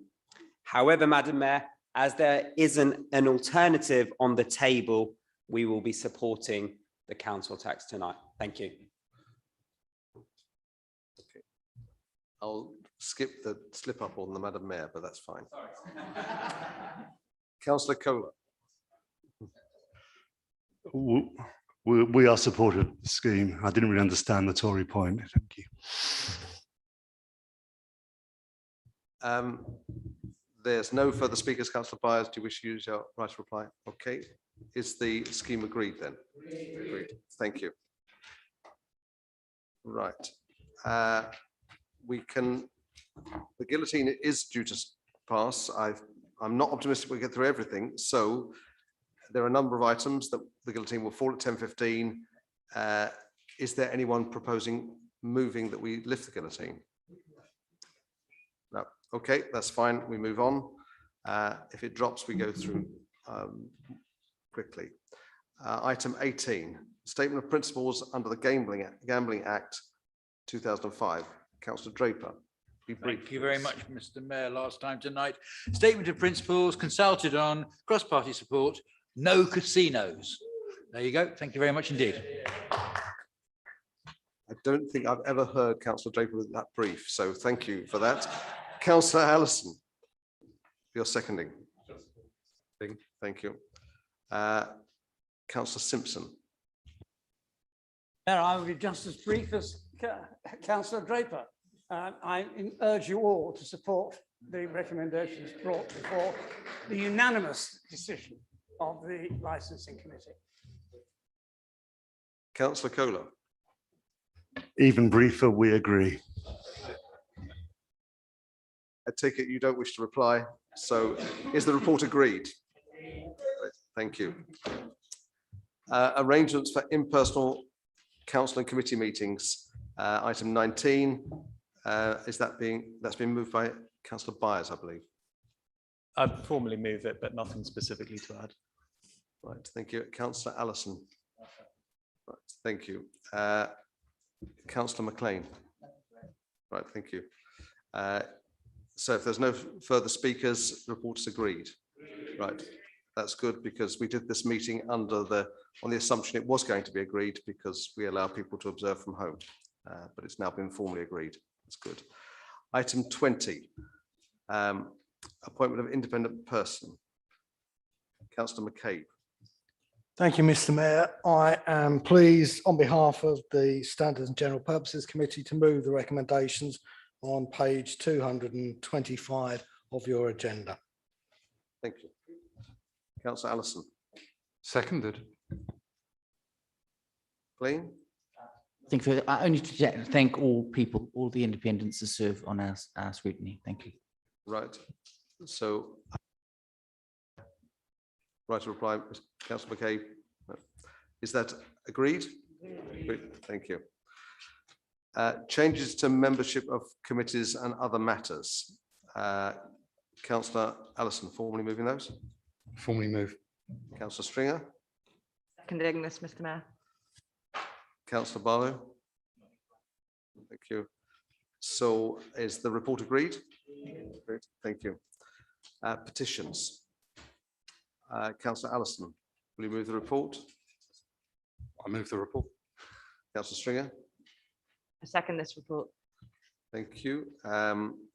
So please bring forward any petitions. Are there any? There's one from the back. Okay. You can say it while you're coming.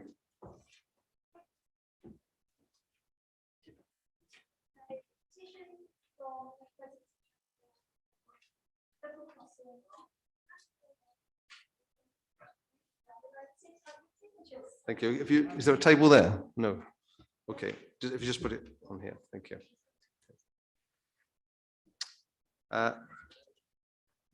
So there's no further speakers. Is the petition report agreed? Yes. Right. Thank you. Business for the next ordinary council meeting on the 2nd of February. The strategic theme next meeting will be health and well-being. That's good. Thank you. I think that concludes the business. I should also have said at the beginning that I'm not choosing to have a beard permanently, but I am doing Movember. I put it on Facebook and I'm doing it in conjunction with Wideway Surgery, the doctor there who asked me to do it. So you can find it on Facebook, or if you want to contact me, you can sponsor me. I've got to £61 so far. The other thing is, I should have mentioned at the beginning, I'm looking to do the sleep out at AFC Wimbledon on the 27th. I'll confirm whether I'm actually going to do it once I've spoken to them, and I'll let you know that, because that is a separate sponsorship. I know I'm asking for money all the time, but that's something separate. He's got to look after the chain. So I think that concludes the business. I would like to thank members for what I think was a very successful and fruitful meeting, and thank you for not having to make me stand up. I appreciate that, but I do appreciate the way that the manner in which all councillors behaved in this meeting. Please have safe journeys home, and